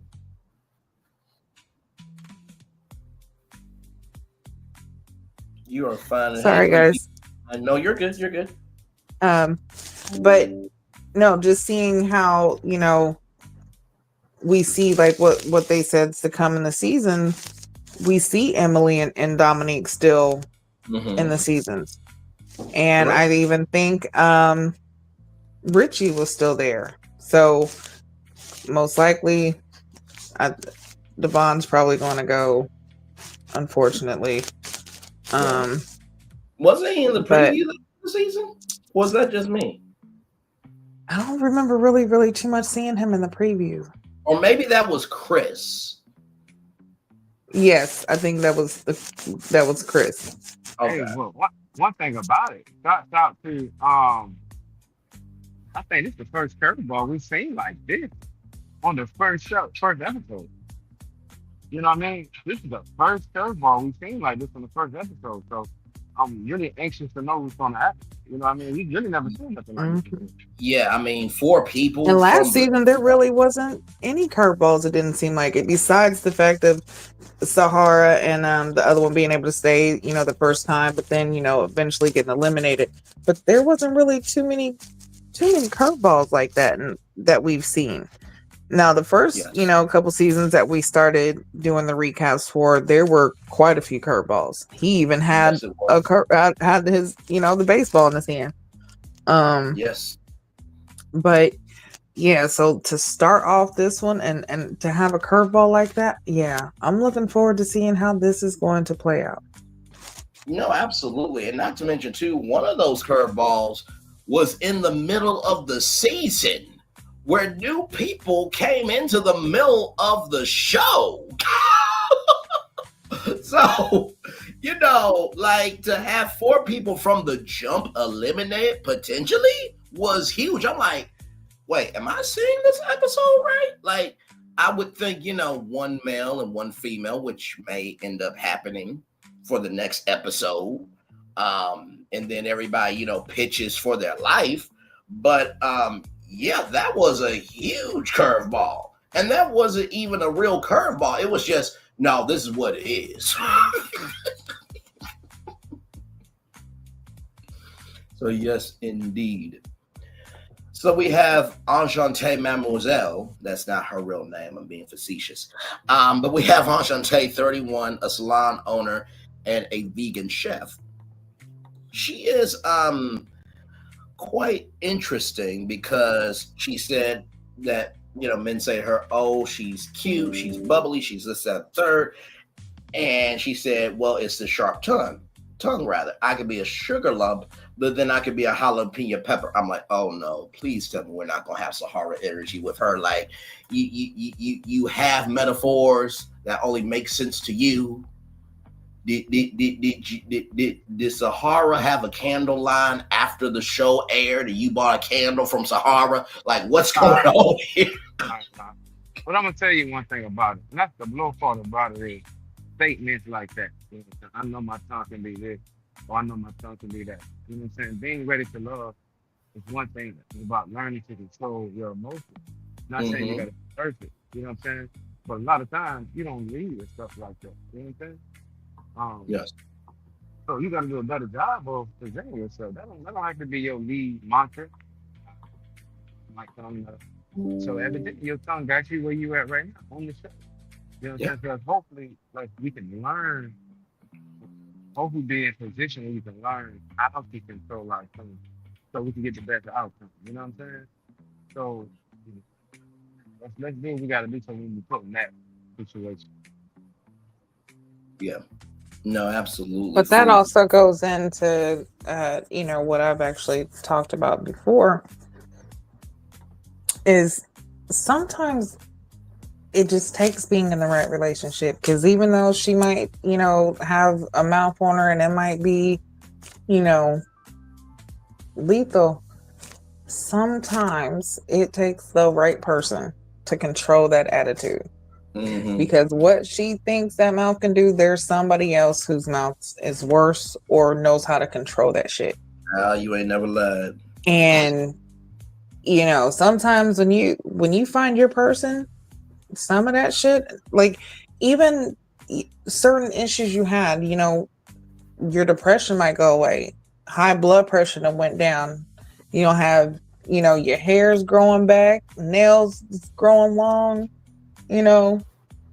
gaining weight. Like a good relationship will change a person. Sometimes, you can work on yourself and just keep on working, and some things it just doesn't seem like anything's right or anything's working, but it takes for the right person to come in and actually help to build on that.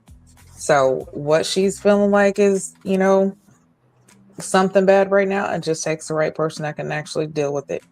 Yeah. Sometimes. No, very well said.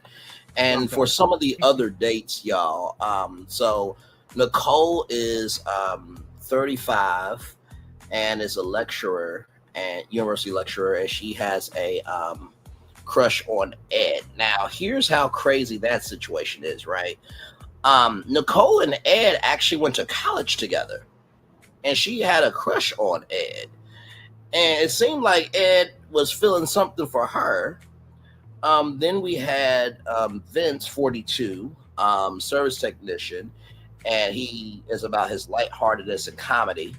And he goes to the gym, and he does comedy, like I said. Lauren said that he was like a Chris Rock. Devon likes Ashley. So Devon, the guy that you all saw earlier, likes Ashley. No kids, but wants kids. Doesn't mind that. So, and then Ashley has a Yorkie, so she's a dog mama. They can be very territorial. My Lord Jesus. Ashley is not here for Devon's hand gestures. We talked about that earlier. And then Dominique and Emily were in Cougar Town, and they both liked it. And so then we had Nicole. Her first impression of Darius was very good. Dominique liked Darius as well. So Darius was a very popular person. Shannon is a registered nurse, 33 years old. Let me go back to, where is it? This picture right here. trying to see. So this guy is Vince right here. Then this is Monique. This is Enchante there. That's Steven. That's Devon. That's Diamond. That's Dominique. That's Shard, I think, or Chad something. Shanna. I believe so. I believe so. The picture and name should be there. So once we go forward, we'll be able to get their names. Understood. So then Darius is like in Enchante, which is right here. And she's a mother and she loves to travel. And Darius was raised in Germany, and Ashanti loves Miami. Now, this next person here, his name is Ricky, 38, tattoo shop owner. So it looks like he does have vitiligo. He seems to hold his own. He's a thrill seeker. As you get older, you don't want to do other stuff, but let me tell you something. What is one 38 to one may be a different 38 to another, because there's some 38-year-olds that they'll go out there. Okay, there's some 50-year-olds that they'll go skydiving. You know what I mean? But I think it's everything in moderation. So he seemed kind of cool. I think he's just trying to find his way. What did you guys think of Richie? I think Richie know who he is, but he needed the right person to be by him. You know what I mean? Mm-hmm. That's just who he is. He's exciting. You know what I'm saying? He likes thrills. He likes motorcycles. But when you're talking to older women, you know what I mean, there may not be so quick to want to be a part of that, because a lot of times association come with, they like, the older you get, the more settled you become. You know what I'm saying? You're not really open to try a whole bunch of crazy things, because a lot of things come with injury. You know what I'm saying? Right. And I can see why old girl was not so particular with him. That just really strike a match on him. You know what I mean? But hopefully he stays on the show. I think he'll be a curveball, but I just don't see him last season. Yeah, same. And not to mention too, you had the Playboy tattoo, which he said that was for his brother. I'm just like, to Emily, like, this is the first time me and this dude, like, give him a chance. Like, you so if everybody who wears a Playboy bunny tattoo or a Playboy bunny pin or as a magazine, they are about it. What the hell? I mean kind of, yeah. It definitely, there's definitely a significance to it. That's why, especially when it comes to tattoos, you got to be careful what you get tattooed on you, because tattoos do have meaning, and when people see that stuff, a lot of times you are judged on it. So to have that, and the first excuse, he did admit, like, hey, well, maybe at one point in time in my life, I was a Playboy, but this is actually for my brother, even though Emily was not there for it at all. Not at all. I feel like it didn't matter what he said. She just wasn't feeling him anyway. So it wouldn't have mattered if he didn't ride motorcycles, like to be in the library and, sip bubble tea. Or milk tea, whatever. I don't know. No, exactly right. It seemed like just his existence was a crime. Like, Mm-hmm. Okay. And not to mention too, what if you get to know him later on down the line? Because this process has changed many people. It's changed many connections. So the person you think that you don't like, you actually may end up liking them. What if you actually meet his brother and his brother's like, actually, they do call me Playboy. Then you're gonna look dumb. Like, everything is open to interpretation. You know what I mean? Just because I have a Mickey Mouse pin on me doesn't mean I'm a child. I just like Disney. Like, it's the first meeting. Like, damn, really? Good Lord. I think everybody's so focused nowadays on the red flag. Red flag, red flag, red flag. You know what I mean? If we change the mantra, let's do a balance. Let's find a red flag and a green team. You know what I mean? We're so focused on the negative side of things. But might I add, like Gigi said, you gotta kind of be mindful of the stuff you put on your body because you know, True. ain't no telling. You know what I mean? If I see it, I'm kind of like, well, a grown man with a Playboy on his wrist that want somebody can see that Right. easily. You know what I'm saying? It's gonna raise flags. I can't lie to you. That's something I wouldn't have never done. No, I fully agree. It's going back to the polyamory thing from last season. But hey, we saw, Fritz and Sharice, they are apparently working through something, you know what I mean? But also, too, that was a period of time where they got to know each other for them, you know what I mean? Right, but with the whole tattoo thing, that goes into even with the other guy when it came to Dominique and seeing her tattoos and questioning her because he said that her cover up was terrible. He could still see the name through the cover Right. up, and you know what I'm saying. So, like that was the whole thing. So it Yeah. wasn't like it was just Richie. Like that, it happened. So Yes. that's why you definitely have to be mindful of it. But like I said, then again, when it comes to Emily, I don't feel like she was just really interested in him anyway. Yes. But I mean, he does, especially him being someone with vitiligo and being on the show, shows that hey, he's at least confident in himself enough to come on the show. But I mean, he's not going to be everybody's cup of tea. But Right. I just don't feel like I don't like the demeanor that she had. And it wasn't even just her opinion; it was just how she had it. Period. The eye rolls, Yes. just the blank face, no smiles, just Very displacing. yeah. Very displacing. Now, let me tell you something. This woman's smile here, my Lord Jesus, and she's a mathematician. And let me tell you something. I said to my mom, I'm like, you know what? I'm really tired of these standardized tests and stuff like that. She was like, well, you may marry a mathematician. I'm like, I ain't marrying no mathematician now. This one might change my mind because she seems like this nerdy girl who's a freak on the low. Okay, I mean, just the dress was dressing, the hair was hairing, and her and Vince, it was just like he was just taken aback, like, oh wow, okay, I laugh all the time, but you're actually intelligent. It was like a Beauty and the Geek type of thing, but I really felt from their small interaction, I really felt that there was something. Listen, I mean, I would purposely fail just to stay after class, and she was my professor. Good Lord Jesus. So me plus your phone equals you able to call me. Oh, I'm sorry. We're not doing that type of math. My bad. My bad, Donna. I'm sorry. My bad. My bad. Listen.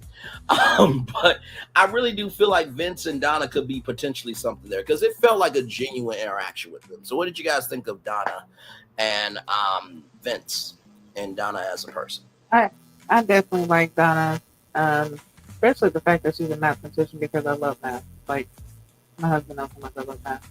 But yeah, to actually see her come in and we haven't seen that on the show, like you know, a black mathematician. Yes. How often do you see that happening? So I'm definitely here for her. I am hoping that she finds her person. Her and Vince, I think, could actually be good together. I even see her and Steven, possibly, but or no, is it Steven? I think it was Steven. But yeah, I feel like she's definitely a good person. She's beautiful. She's confident. So looking forward to seeing what she brings throughout the season and how love finds her, if it does. Yes, indeed. So Q, you and me have math class on Tuesday at 8 o'clock. Good sir. No, I'm joking. Go ahead, Q. My dumb ass. Go ahead. I ain't lying. I'm in the front row. I ain't lying.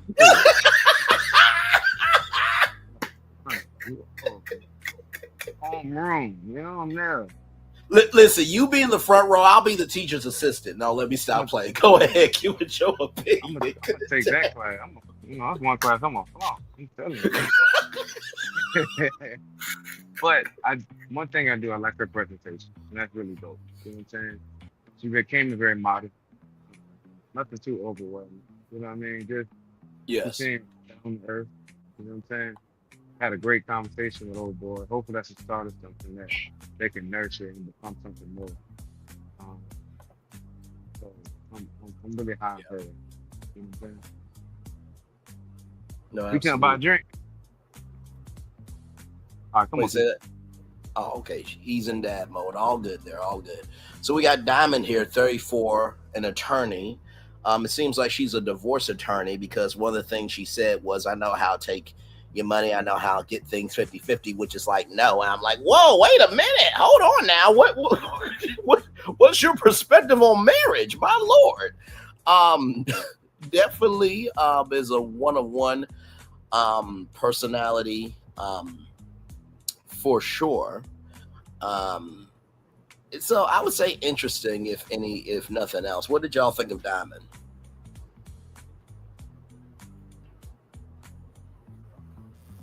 Yeah, interesting is the word. I'm not quite sure about her yet. So, She the attorney, right? Yeah, she's the attorney. Yes. I didn't really get nothing. I was gonna say I'm waiting to see more. I'm gonna have to stay reserved on her for a minute. Okay. Same. Absolutely same.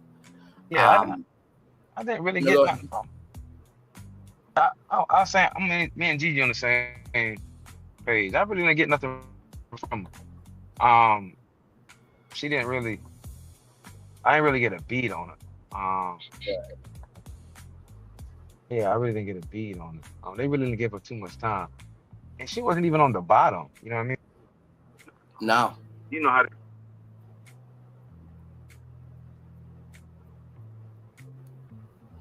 Like how the show is a lot of times. They kind of really put emphasis on people who really going to be eliminated. She wasn't really. She didn't really get that much airtime. Right. And hello, Reaper 228. Welcome in. Glad to have you here. We're just talking some Ready to Love. Glad to have you here. Yes, indeed. So before that, let me read some other notes here. So we talked about Christina and Steven already. Chris, who is a chef, 42 years old. He and like I said before, he's a chef. Him and Emily talk. Emily is about work, and she's trying to scale back. Let me ask y'all something. Do y'all feel like, now, let me tell you something. Anytime you get into a field that it's very competitive, you should be about your shit always, correct? Mm-hmm. Especially if you've done the work. Agreed. Do y'all feel like Chris... Totally agree. Absolutely. Do y'all feel like Chris, though, led a little too forcefully with the fact that he was a chef? Because it seemed like, and now y'all, reality shows, they tape about good 12 hours on a good day, 14 hours on a bad day, right? But sometimes they'll do 3-hour shoots, take a hour, 30-minute break, and then they'll do another 3-hour shoot. It depends on how they break up the hours. So there's more on the cutting room floor. There is a reason why it's called the cutting room floor. But do y'all believe that he led a little too forcefully with him being a chef? Or was that just me? Because there wasn't really anything personality-wise about him. I know this is just the first episode, but still. Yeah, that's another one I didn't really listen to him talk to old girl. He had a conversation, and he seemed pretty level-headed. You know what I'm saying? To me, right now, he seemed pretty level-headed. He did put a lot of emphasis on his career and how he's moving. I opened up this many restaurants and stuff like that. You know what I'm saying? Right. But a lot of them, that seemed like the mantra of them leading with their occupation. You know what I'm saying? Right. I got this. I do this. I do this. I do that. Maybe they're trying to assess everybody or different cast members and see, if their lives could line up. But you hear a lot on I got a car business. I got this. I got a salon. I do celebrity styling. You know what I mean? So Right. are you really leading with what you do? You know what I'm saying? Or is that really who you are? You know what I mean? So Right. that's what, you know, at the beginning of the show, it seemed like a lot of people are leading with that.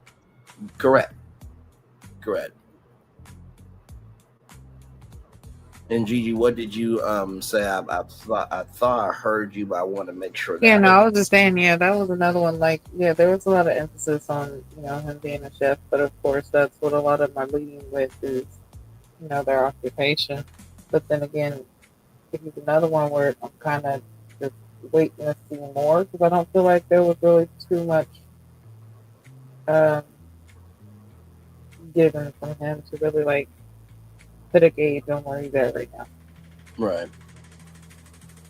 Understood. So then we have Xavier, who is 43 years old and account executive. Um, I don't think we have. Oh, we do have a picture of him. Okay, we'll get to him in just a little bit.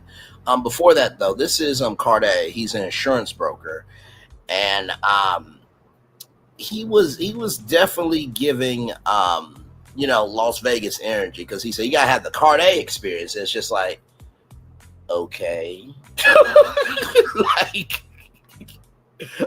like are you like a rent a boyfriend, like basic package, I'll call and text you, Ah, boyfriend plus is I'll call, text, and then we'll go out once a week, and then full boyfriend, I'll be your full boyfriend for 6 months. Like what's the Carday experience? That was my main question. I really did get a read on him, although he did have a awkward conversation with Shannon, which who we'll see here in just a little bit. But what did y'all think of Carday and his experience allegedly that we haven't seen yet? he was so nervous. He was sweating. God bless his little heart. He didn't seem comfortable at all. Right, that part. For you to be talking about you got a certain experience that, this is and this. So um hopefully he gets a little bit more comfortable in the process. You know what I mean? I just wish that hairdo matched the suit he was wearing, but that's just me. But Agree. he didn't seem Oh, comfortable. yeah. He didn't That's seem what I'm comfortable. saying. It's just way too nervous. And I don't know what, yeah. Let's just hope it gets better. Yeah, hopefully, because that was a lot. Oh, look, ting, ting. That poor little tick tick, y'all ain't right for shit. I love this damn show. Little thing. So then we get to Shannon. Very, very pleasant personality. I really like Shannon. She's a registered nurse. And shout out to all the nurses, the CNAs and doctors and everybody in between. Y'all also don't get enough respect and pay for what y'all do. Because personally, if I was president, everybody's student loan debt in the medical field will be canceled. Because without y'all, we can't live for shit. But I thought very pleasant. I think her and Devon had a connection, and I appreciate what Devon said about Shannon is that she seemed to appreciate his quirkiness, and he felt like he could have a space with Shannon. So what did y'all think about her? I really liked her. Yeah, she's very likable, very nice smile, very kind. She seems like she's very down to earth, even though she's driven. Um, she's you can tell she's intelligent. But yeah, she's accepting because, just like Devon said, like his quirkiness, it doesn't fit with everybody. But for her, her being so open how she is, it made him feel comfortable. So that was a good thing. So I definitely like her and look forward to seeing. And not to mention, she's gonna bring.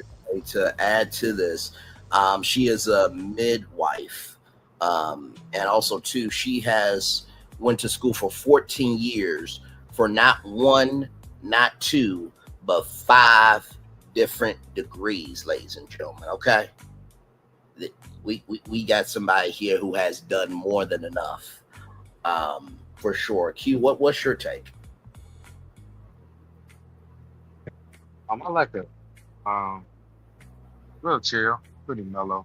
Um, and it's like a lot of these cast members. It's so difficult right now to really get a beat on. You know what I mean? It's just Right. not enough information. You know what I'm saying? Mm-hmm. Um, versus people who were on the elimination block. They got a lot of screen time. So I guess Yeah. she want. We just got to get to know her more. Yeah. So we got to get to know her more. That's it. Yeah. No, fully agreed. So then we already talked about Chris here. Just gotta get more of a read on him. I think we all kind of came to that agreement, right? I believe.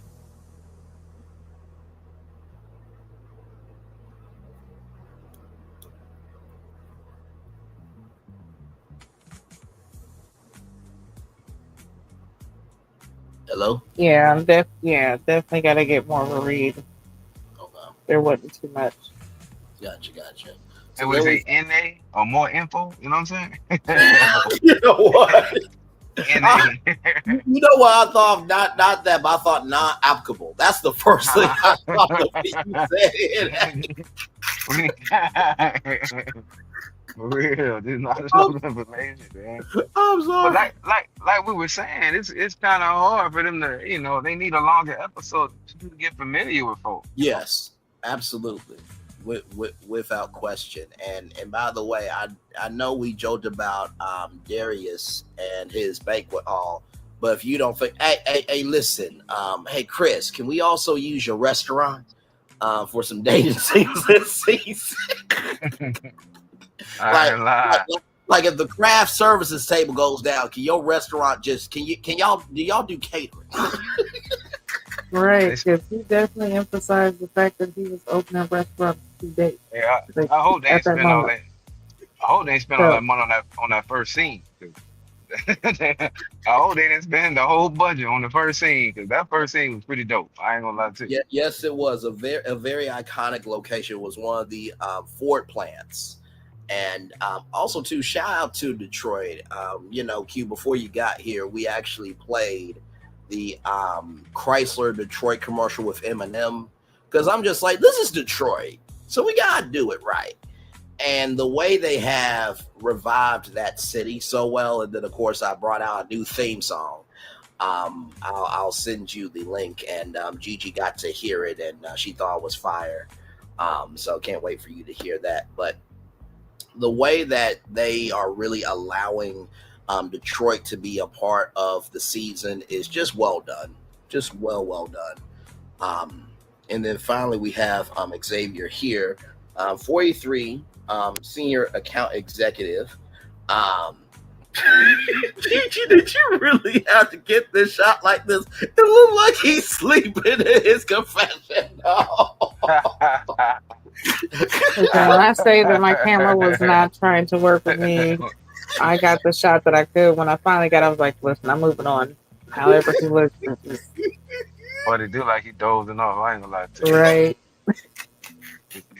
Oh my God. So, with that being said, I don't think I was able to get a read on Xavier too much. I think he led with his career as well, but it really wasn't too much of a read. What did y'all think besides the fact that we know he loves to sleep from time to time? Right. He got the Detroit doze going. I think he need a little seasoning too. I ain't gonna lie to you. Yeah. He need a little seasoning. He Okay. had that one conversation with old girl, and it was kind of dry. With Lauren. Mhm. Yeah, it was kind of dry. Yeah. Unless like you said, they're only showing what you're giving them. He might have had a little bit more interesting points, but they didn't show none of that. So Yeah, because I think the conversation with him and Lauren, it was a point where she wanted to see him turn around, it was dead on arrival after that conversation, just like with Shannon and Carday. It was awkward and dead on arrival as well. So, yeah, very, very interesting. I think we just got to see more developed with Xavier. Now, I will say this, and by the way, there wasn't really a lot of food, but and Gigi's not really going to be able to stand this question, but is he more bland than bland chicken? I was already going to say it, mayo and chicken. Mayo is not a seasoning. Boy, and he looks like he could be the brother. Yeah, that's smoked mayo. You know what I'm saying? That's not you doing smoke. Now you stop it right now. We're not going to do Kraft and Hellman's like that. Okay, those are very good brands. Not you saying smoke. Not smoked mayo. That's crazy. Yeah. Smoked chicken with mayo. That's exactly what that was. No seasoning or nothing. Well, wait a minute. In the words of Patrick, can mayonnaise at least be an instrument? Nah, that's what mustard for. You know what mustard for. Mustard the I have mustard for. Well, if mustard's an instrument, then I guess Sweet Baby Ray's barbecue sauce is a saxophone. Then hell, don't make no damn sense. See, this is hey, hold on. Now let's talk about Sweet Baby Ray now. Let's talk about Sweet Baby Ray. I took it there, carry the show now. I'm trying to tell you, get the right one, carry the show. That part. Oh my God. See, this is where we are. We go from a man sleeping on his confessional to smoked mayo and chicken. the range of how we are on this damn show. My Lord Jesus. Now, Lord, what was your camera doing today? Was Dominique sleeping when nephew Tommy called her out? It was doing everything with what it needed to. Oh my God. Nothing but love to Gigi's camera and to Gigi, y'all. We're being facetious and having a good time. But as you can see, Dominique, Emily, which I mean, my Lord Jesus, it looked like the moon is rising out of her. I mean, my Lord Jesus, that look. Just, I mean, I know nephew Tommy got glasses. You know what I mean? So just, baby, listen. I was looking at her the whole time. I was looking at her eyes. Okay. And then you had Devon and somehow Ricky fell asleep too. Good damn, y'all. Shit. How did you realize that shit? Listen, I don't know what happened to my camera, but yeah, evidently it was a doze off. It started to get real tiring at the end. It was tired of it. So basically, with that being said, these four got up for eliminations. And nephew Tommy said, your journey's not over. So that was pretty much the end of the episode. And then the preview before that. Sorry, y'all. So Tommy talks to the ladies. Darius for Ashley. Let me see. Donna for Vince, Diamond, Cardi, and Ed, Dominique, Bello, and Steven. Ashley was for Chris. Dominique was I put Ashton or something to that degree. Ed was Nicole, Cardi, Shannon, Vince, Donna, and Lauren. Devin is Estina, Christina, and Ashley. And it was a funny moment with nephew Tommy because he was like, wait, her name is Christina.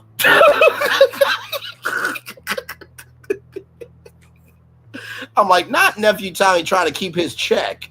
He was like, no, listen, her name is Christina. No, it's actually Stina. Wait, who's showing their name? What did y'all think of the interactions that nephew Tommy had with everybody when it came to the eliminations? Because I thought that was hilarious. I think this was the first time in a couple of seasons that he's actually went around to the cast and asked them what they actually thought. First and foremost, shout out to nephew Tommy. I heard he battled with cancer for a little bit. Amen. He's still moving forward. So you really don't see him as much as we would like to throughout I know the last season we really didn't see him as much as we didn't like to. Hopefully we see him a lot more. Yes.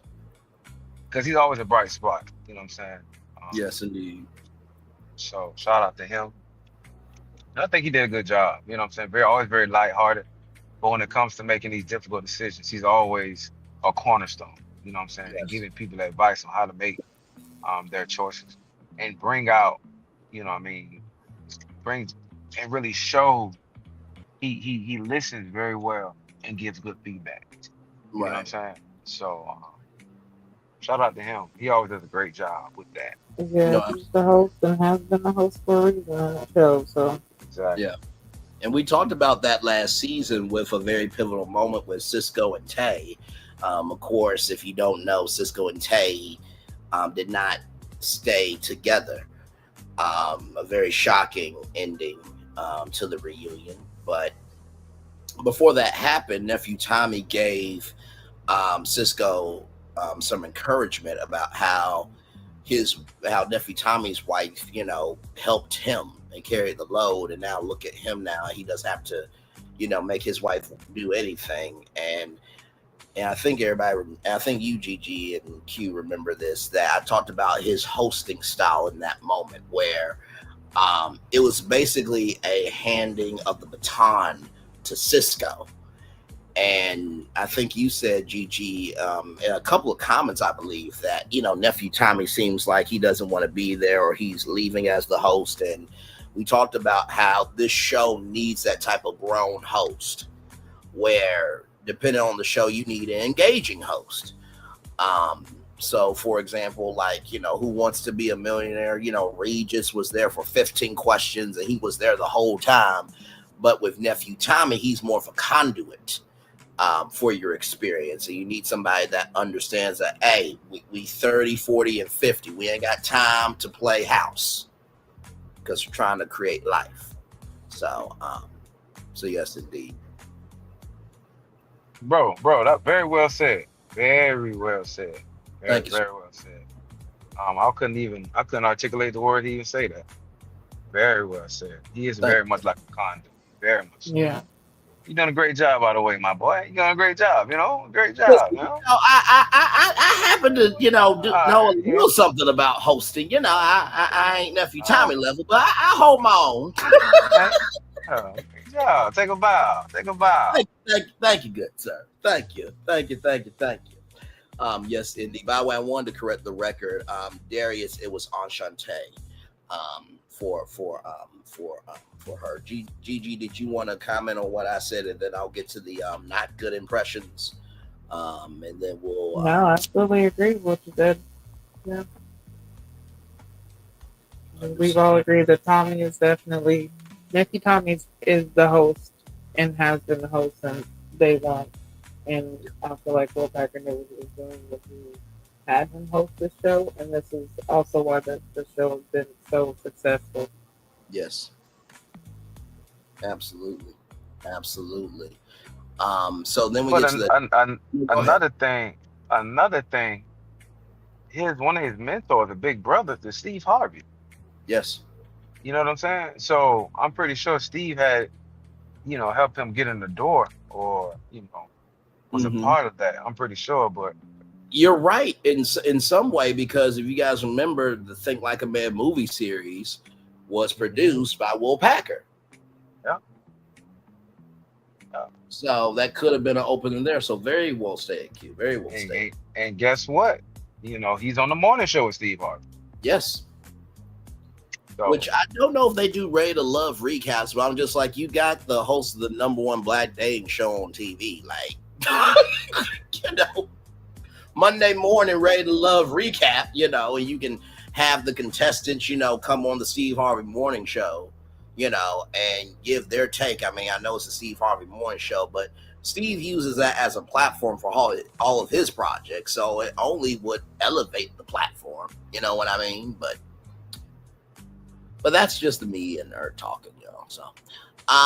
So then we get to the not so good impressions. Devon said Ashley and Dominique. Dominique said that that Ricky was too skinny, apparently. So weight is more important than character. Okay, I love how we're starting this season, Dominic. Just brilliant, darling, brilliant. Then Emily. I'm sorry, like we're talking about, hand movements and voices and how somebody dressed, and now we're talking about too skinny. What the fuck is this shit? I don't think Build a Man or Build a Woman exists. I don't think that story exists. Now there's Build a Bear. I know that exists. But then Emily said, Playboy, the Playboy tattoo or the Playboy pin and the thrill was too much. He was a thrill seeker a little too much. Ricky, he's not compromising with his choice, and he's got the right not to compromise. But I think this process will humble him. Disrespectfully and respectfully. Dominique said Sade, Vince, and Ricky. Of course, with Vince, he was asking so many questions about the tattoos, this, that, third. I felt like this. You gotta know when to hold them and when to fold them. And I felt like Vince kind of took it a little too far. Like when a woman feels uncomfortable, like just stop. Just stop. And now when Dominique said, "Oh, don't worry, you won't see it." Now, even though she had the right to say that, that was a little harsh, though. You know what I mean? But hey, to each their own. That was her right to say that, just like it was his right to question. Diamond said Bello didn't give a good first impression. Sade, Vince, and Ricky said Dominic. Sorry. So this is the men part. This is the men up here there. Not good impression. So Bello was Diamond, then Devon was Enchante and Emily, and then Lauren was Xavier. So then you had the four singles here.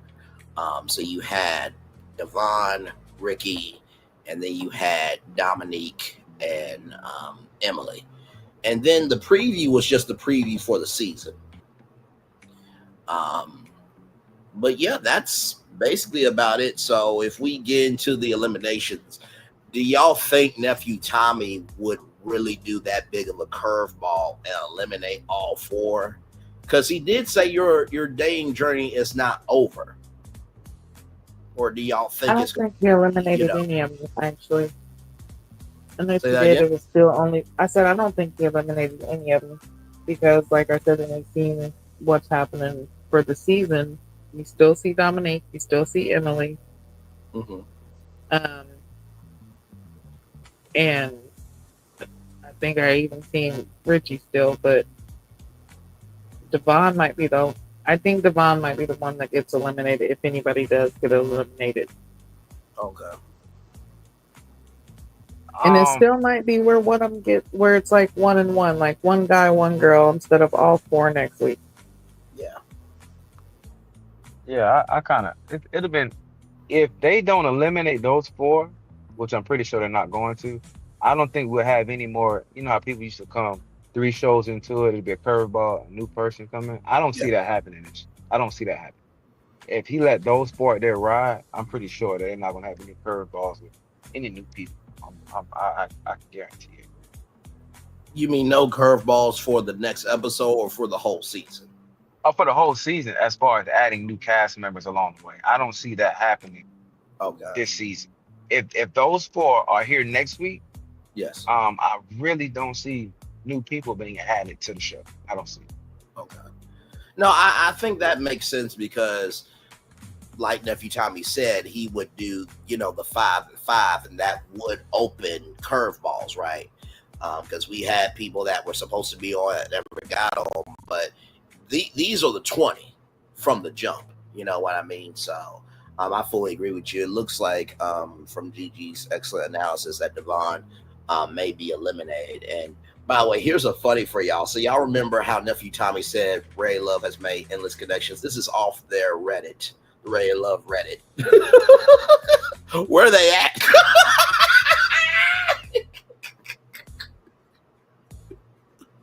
Good damn to Reddit, man. Just good damn.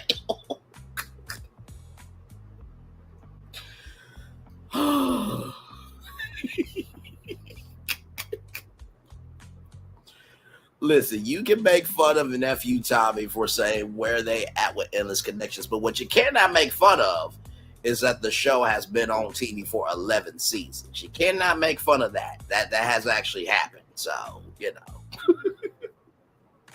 Bingo, 11 seasons, bro, and ticking. That and part. ticking. I can see That Chicago coming up next. Yes, Chicago will be up next.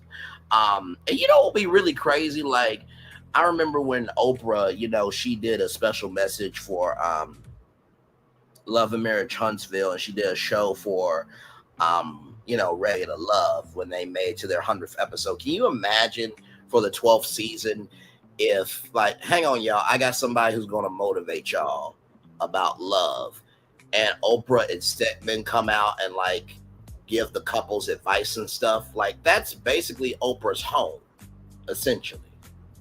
Like, she owns Chicago. So like, imagine Oprah coming on the season premiere of the Chicago season of Ready to Love.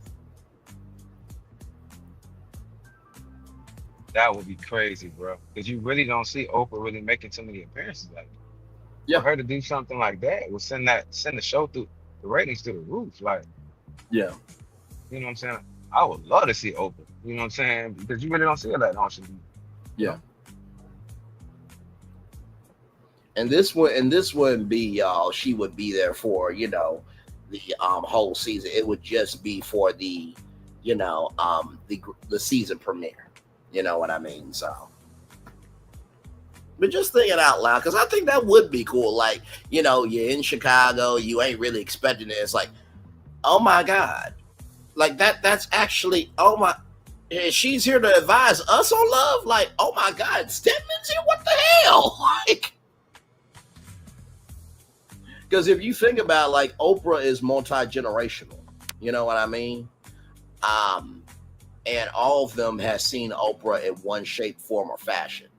So just imagine, you know, that impactful memory happening in the season premiere would be crazy.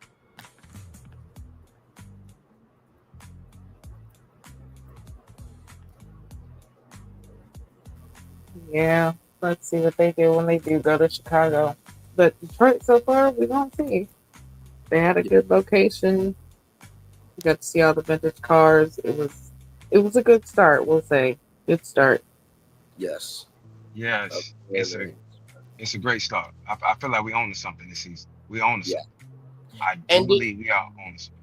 Absolutely. And did y'all notice how, like, with Philadelphia, we made the show, but with this season premiere, like, the show and us were complimentary of each other. Like, we didn't have to do too much.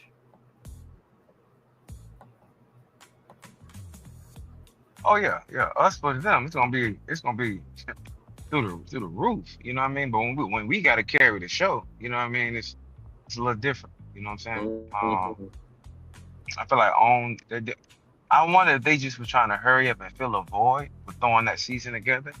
It looked like they took their time. You know what I'm saying, with this season, and they're more.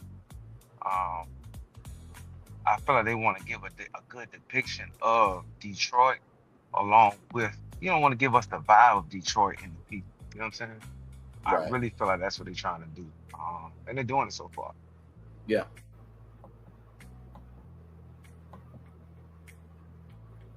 Yeah. No, absolutely, brother. Absolutely. I feel like we are in for a wild ride for this season. And I believe that they see it when we see it.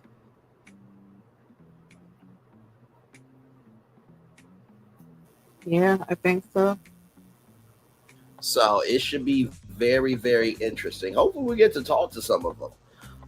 Because we have talked to some of the cast members in the back.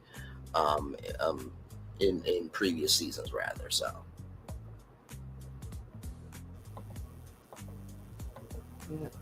I gotta get out of here, guys. But I'm gonna say before I get out of here, I'm gonna vote and give this episode 8 to start off with, and hopefully it stays on that track. But we're gonna see what happens with the rest of the season. But I am out of here, y'all. I will see y'all next week. All right, love you, my friend. Just your voice as always. We'll talk soon. Big dog. I'm gonna go. I'm gonna get a show. I'm gonna say 7. I'm gonna say 7. I like where we started. You know what I'm saying? I like where we started. And by the way, just to give us a little something.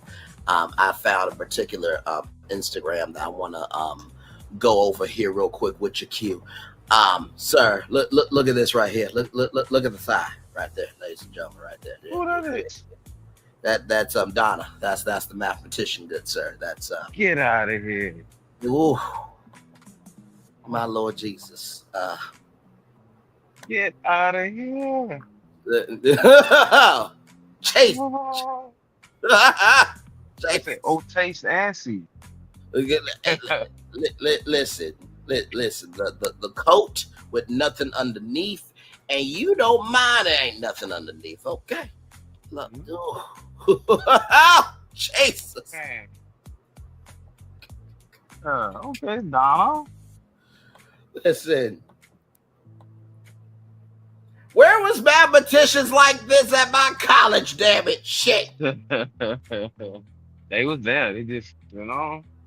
They didn't look like her. They not at all. Look like her. I mean, you mean, child, you see this? I see it. You know, I know that there's a thing about professor, student relationships. I would have been 18 and not giving no fucks. Okay? I'm just gonna keep it a buck. Shit. Shoot it. I ain't go ahead and shoot that shot. I am legal and grown at that point, okay? I am 18. No matter where that shot fall at. We're gonna shoot it. I'm trying to say. Let her rob my cradle, my throat, my soul, okay? You have it all, doesn't it? You can't have it all. Money to cause baby. Oh. Have it all.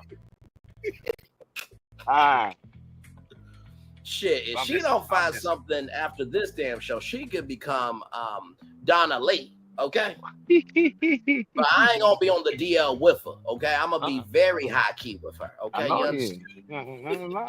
You got very, you a keeper and she a keeper, Listen, that part. Babe, how was work today? Oh, great. But you know what? We got a math session tonight. Really? Well, 1 + 1 = 2, right? So we got some math equations to work out tonight. I'm kind of confused with 1 + 1. I'm trying to do some algebra and some geometry. I'm trying to create shapes and carry the 1 to the 2 to activate the 3. I can talk.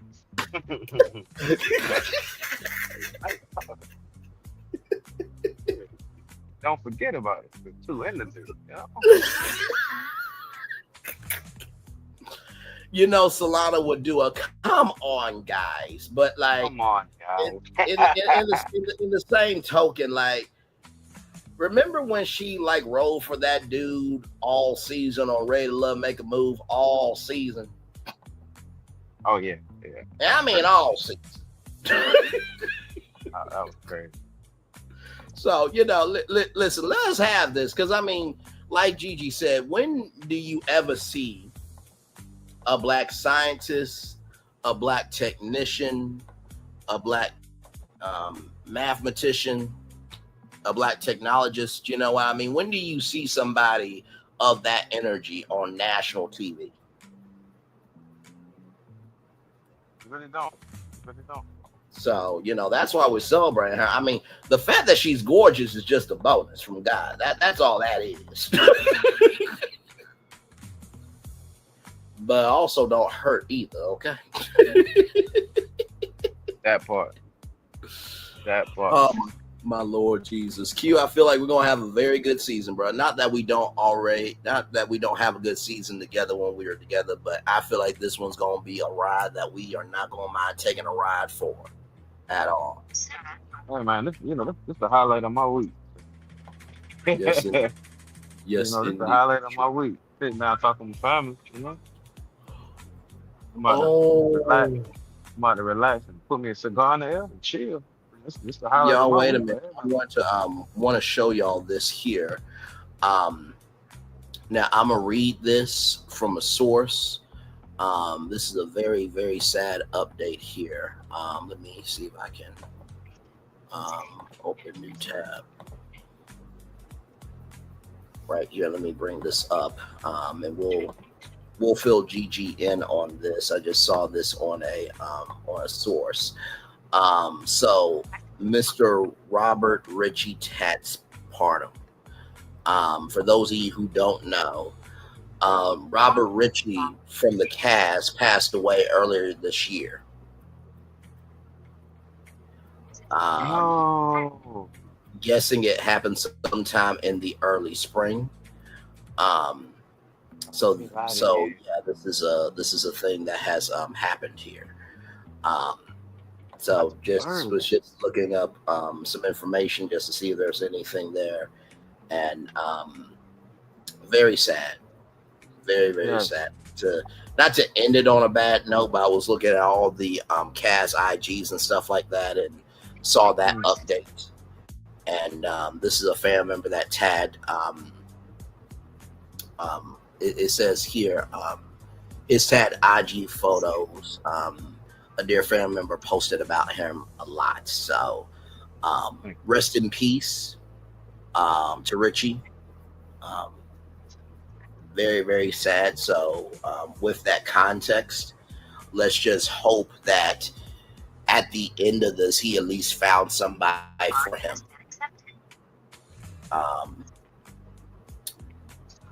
And even if he didn't find anybody for him, let's just hope that he has been able to showcase the best of himself, and we will uplift him throughout the season. In Jesus' name, yes, yes, yes. Amen, amen, amen. Wow.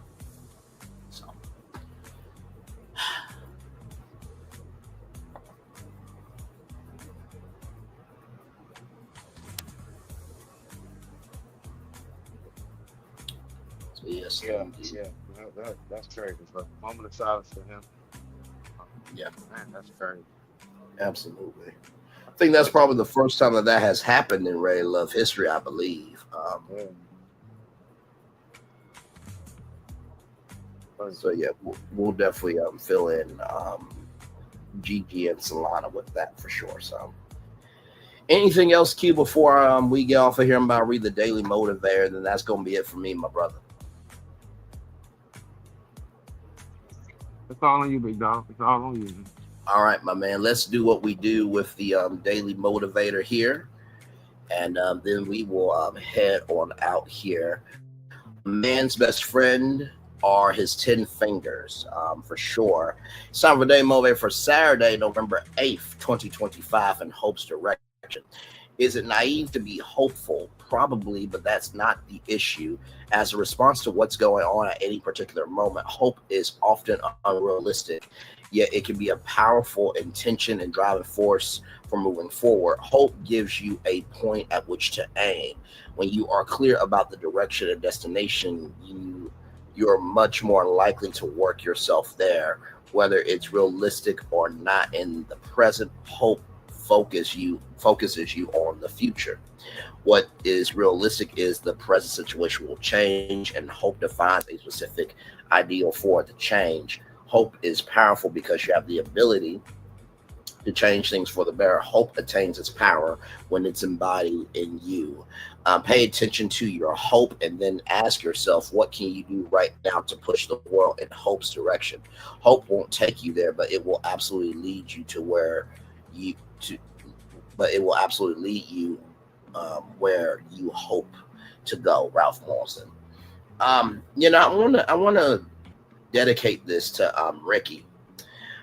Because if we all remember what Dominique said, and I'm sure Dominique did not know this, but if y'all remember when Dominique said that he was skinny, if y'all remember Chadwick Boseman and what happened with Chadwick Boseman and how skinny he was, right?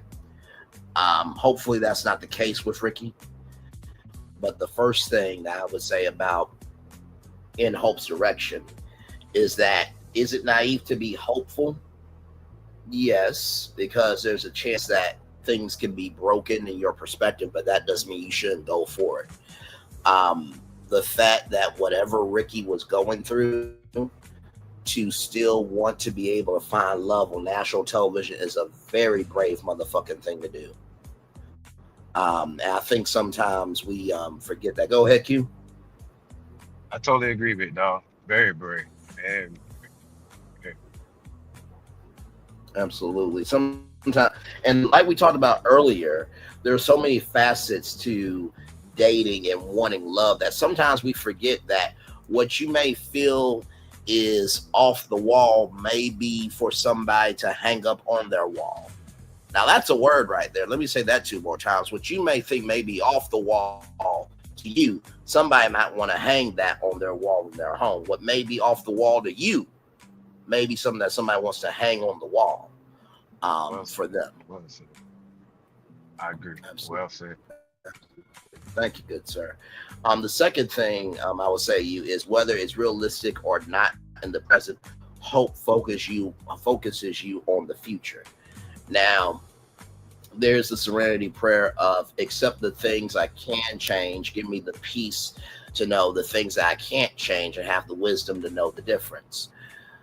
The thing about Ready to Love that that always brings people back is the fact of there is that chance that things can work out. And sure, you could go on the show and say, well, nothing good can happen. But your attitude determines your altitude. So if you believe in yourself that nothing can happen, you might as well go to iFly and do indoor skydiving.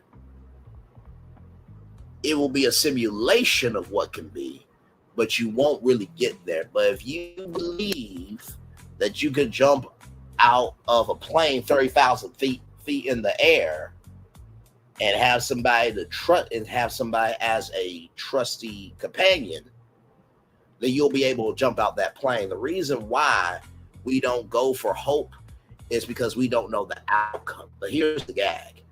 If you don't believe in hope, the outcome is failure anyway. It's just like when somebody says, well, I'm not going to enter in that sweepstakes, or I'm not going to go out to this, or I'm not going to do this, that, and the third. Well, guess what? You ain't doing it no how. So the outcome is you haven't won anything. Right? So the second thing that I will say to you is, whether it's realistic or not, always have hope for something. Because when you don't have hope for anything, nothing will happen. Exactly. And no, go ahead, Q. I'm sorry, brother. Hope is all we got. Yes, indeed. And finally, the last thing I will say is pay attention to your hope and then ask yourself, what can you do right now to push the world in hope's direction? The best thing you can do for that to happen is to give the best you got. And believe me, for everybody that has been rejected, everybody eventually gets accepted. And here's the gag. Where you get accepted is where you're supposed to be. Where you get rejected is where you want it to be. I'm going to say that 2 more times. Where you get rejected is where you want it to be. But where you get accepted is where you need it to be. Where you get rejected from is where you want to be. But where you get accepted is where you need it to be. It's all a part of the process. All a part of the process. That's it. Because guess what? Sometimes the person that really is going to accept you may not even be through Ready to Love. Sometimes you have to be seen so you can be embraced by the right one. And then there are times where maybe after the process, you really have the space to get to know somebody for them. So, anything else, Q? What did you think of the motivator? I tried to dedicate to Ricky in some capacity, in some shape, form, because I think that motivator related to him in the best way. So go ahead. Very hopeful message. You know what I'm saying? Because we're being pulled in so many different directions nowadays. Like the Bible verse said, hope is everything that's hopeful. Evidence, that's faith. Faith is the evidence of things hoped for. You know what I'm saying? So you need faith and hope works together. But very well said, bro. Very, very well said. It's very applicable. Thank you, sir. So great show today. Can't wait for next week. Yes, sir. Love you as always. Good, sir. If you need me, I'm always here for you. Love you as always. We'll talk soon. For sure. Yes, indeed. All right, everybody. That is our show. We'll be back here next week. No, go ahead. I'm sorry.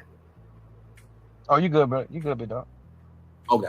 We'll see you all next week right back here at 6 or 7 o'clock. But stay tuned. Either way, we will be live for damn sure.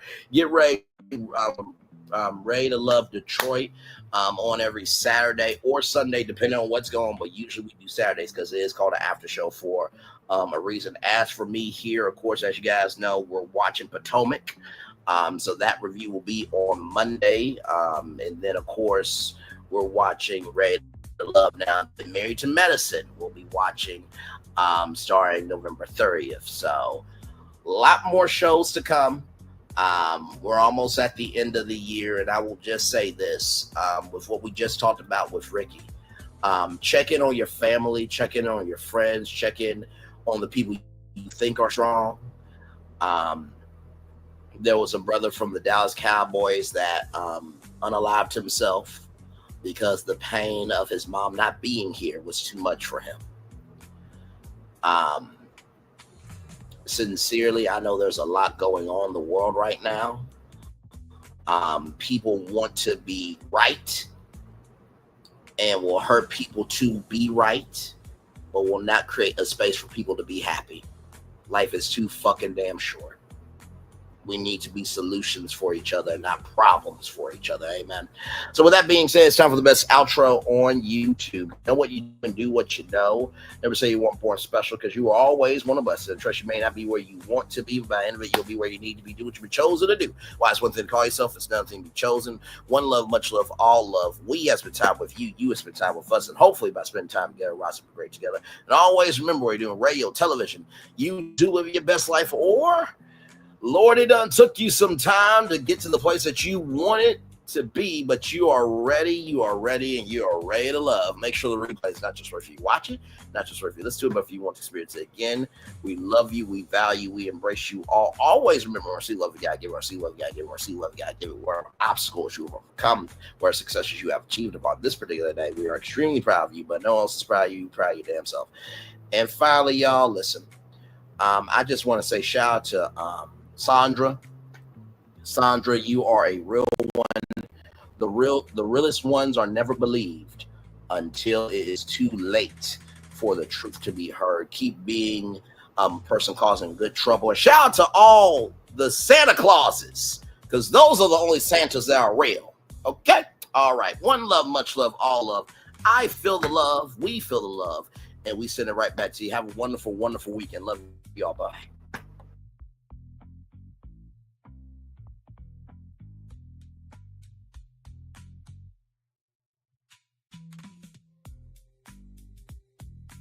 I thought I should tell you, they've been talking about you. Yeah, they've been talking about you. They've been talking about the fact that they've done everything they could to stop you and everything they could to block you, but you still win. They've been talking about the fact that they have undermined your success and they have tried to sabotage your seasons, but you keep winning. They've been talking about the fact that even though they don't like each other, they get together to try to kill you, but you keep winning. They've been talking about the fact that you were voted least likely to succeed, but like cream, you keep rising to the top. They've been talking about how they tried to burn your world down, but like the phoenix, you rose from the ashes. They've been talking about you. And you know what they say? Oh, she's just lucky. He's just lucky. But no, you ain't lucky. You're anointed. You got something on you. You got favor on you. You got power on you. You were born to win. Now they can call it luck, but it's grace. They can call it luck, but it's favor. But whatever they call it, it doesn't matter, because you know what God calls you? Do you know what God calls you? A winner. I thought I should tell you they've been talking about you. Yeah, they've been talking about you. They've been talking about the fact that they've done everything they could to stop you and everything they could to block you, but you still win. They've been talking about the fact that they have undermined your success and they have tried to sabotage your seasons, but you keep winning. They've been talking about the fact that even though they don't like each other, they get together to try to kill you, but you keep winning. They've been talking about the fact that you were voted least likely to succeed, but like cream, you keep rising to the top. They've been talking about how they tried to burn your world down, but like the phoenix, you rose from the ashes. They've been talking about you. And you know what they say? Oh, she's just lucky. He's just lucky. But no, you ain't lucky. You're anointed. You got something on you. You got favor on you. You got power on you. You were born to win. Now they can call it luck, but it's grace. They can call it luck, but it's favor. But whatever they call it, it doesn't matter, because you know what God calls you? Do you know what God calls you? A winner. I thought I should tell you they've been talking about you. Yeah, they've been talking about you. They've been talking about the fact that they've done everything they could to stop you and everything they could to block you, but you still win. They've been talking about the fact that they have undermined your success and they have tried to sabotage your seasons, but you keep winning. They've been talking about the fact that even though they don't like each other, they get together to try to kill you, but you keep winning. They've been talking about the fact that you were voted least likely to succeed, but like cream, you keep rising to the top. They've been talking about how they tried to burn your world down, but like the phoenix, you rose from the ashes. They've been talking about you. And you know what they say? Oh, she's just lucky. He's just lucky. But no, you ain't lucky. You're anointed.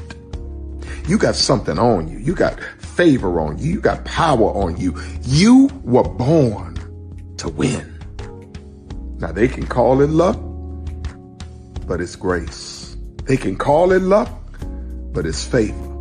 But whatever they call it, it doesn't matter, because you know what God calls you? Do you know what God calls you? A winner. Good evening. My name is Mark Woodbury. I'm the chairman and CEO of Universal Destinations and Experiences. Well, we're finally here.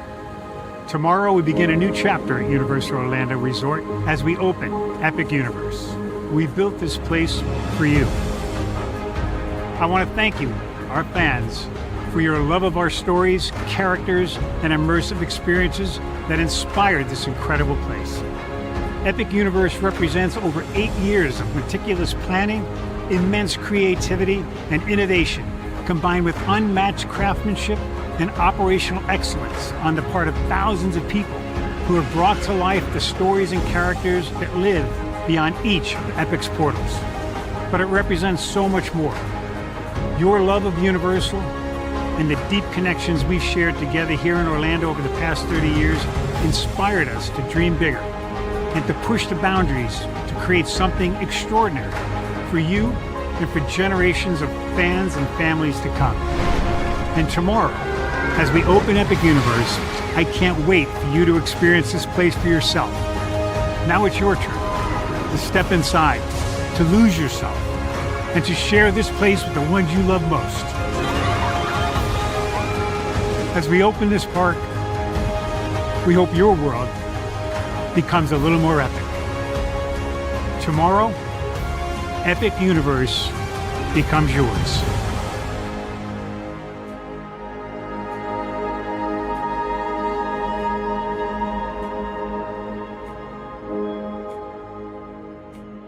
Are video games getting too expensive? This episode, we want to find some common ground because the CEOs want to raise the price even more. Not with these broken ass games.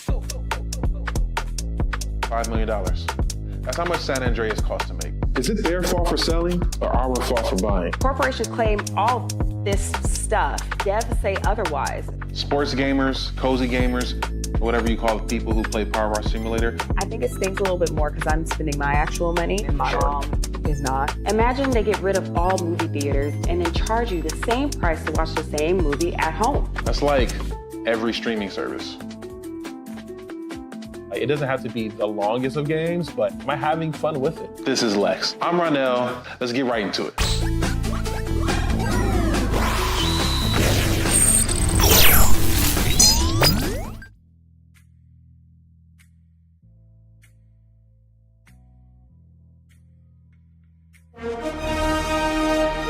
Prepare for a journey beyond imagination,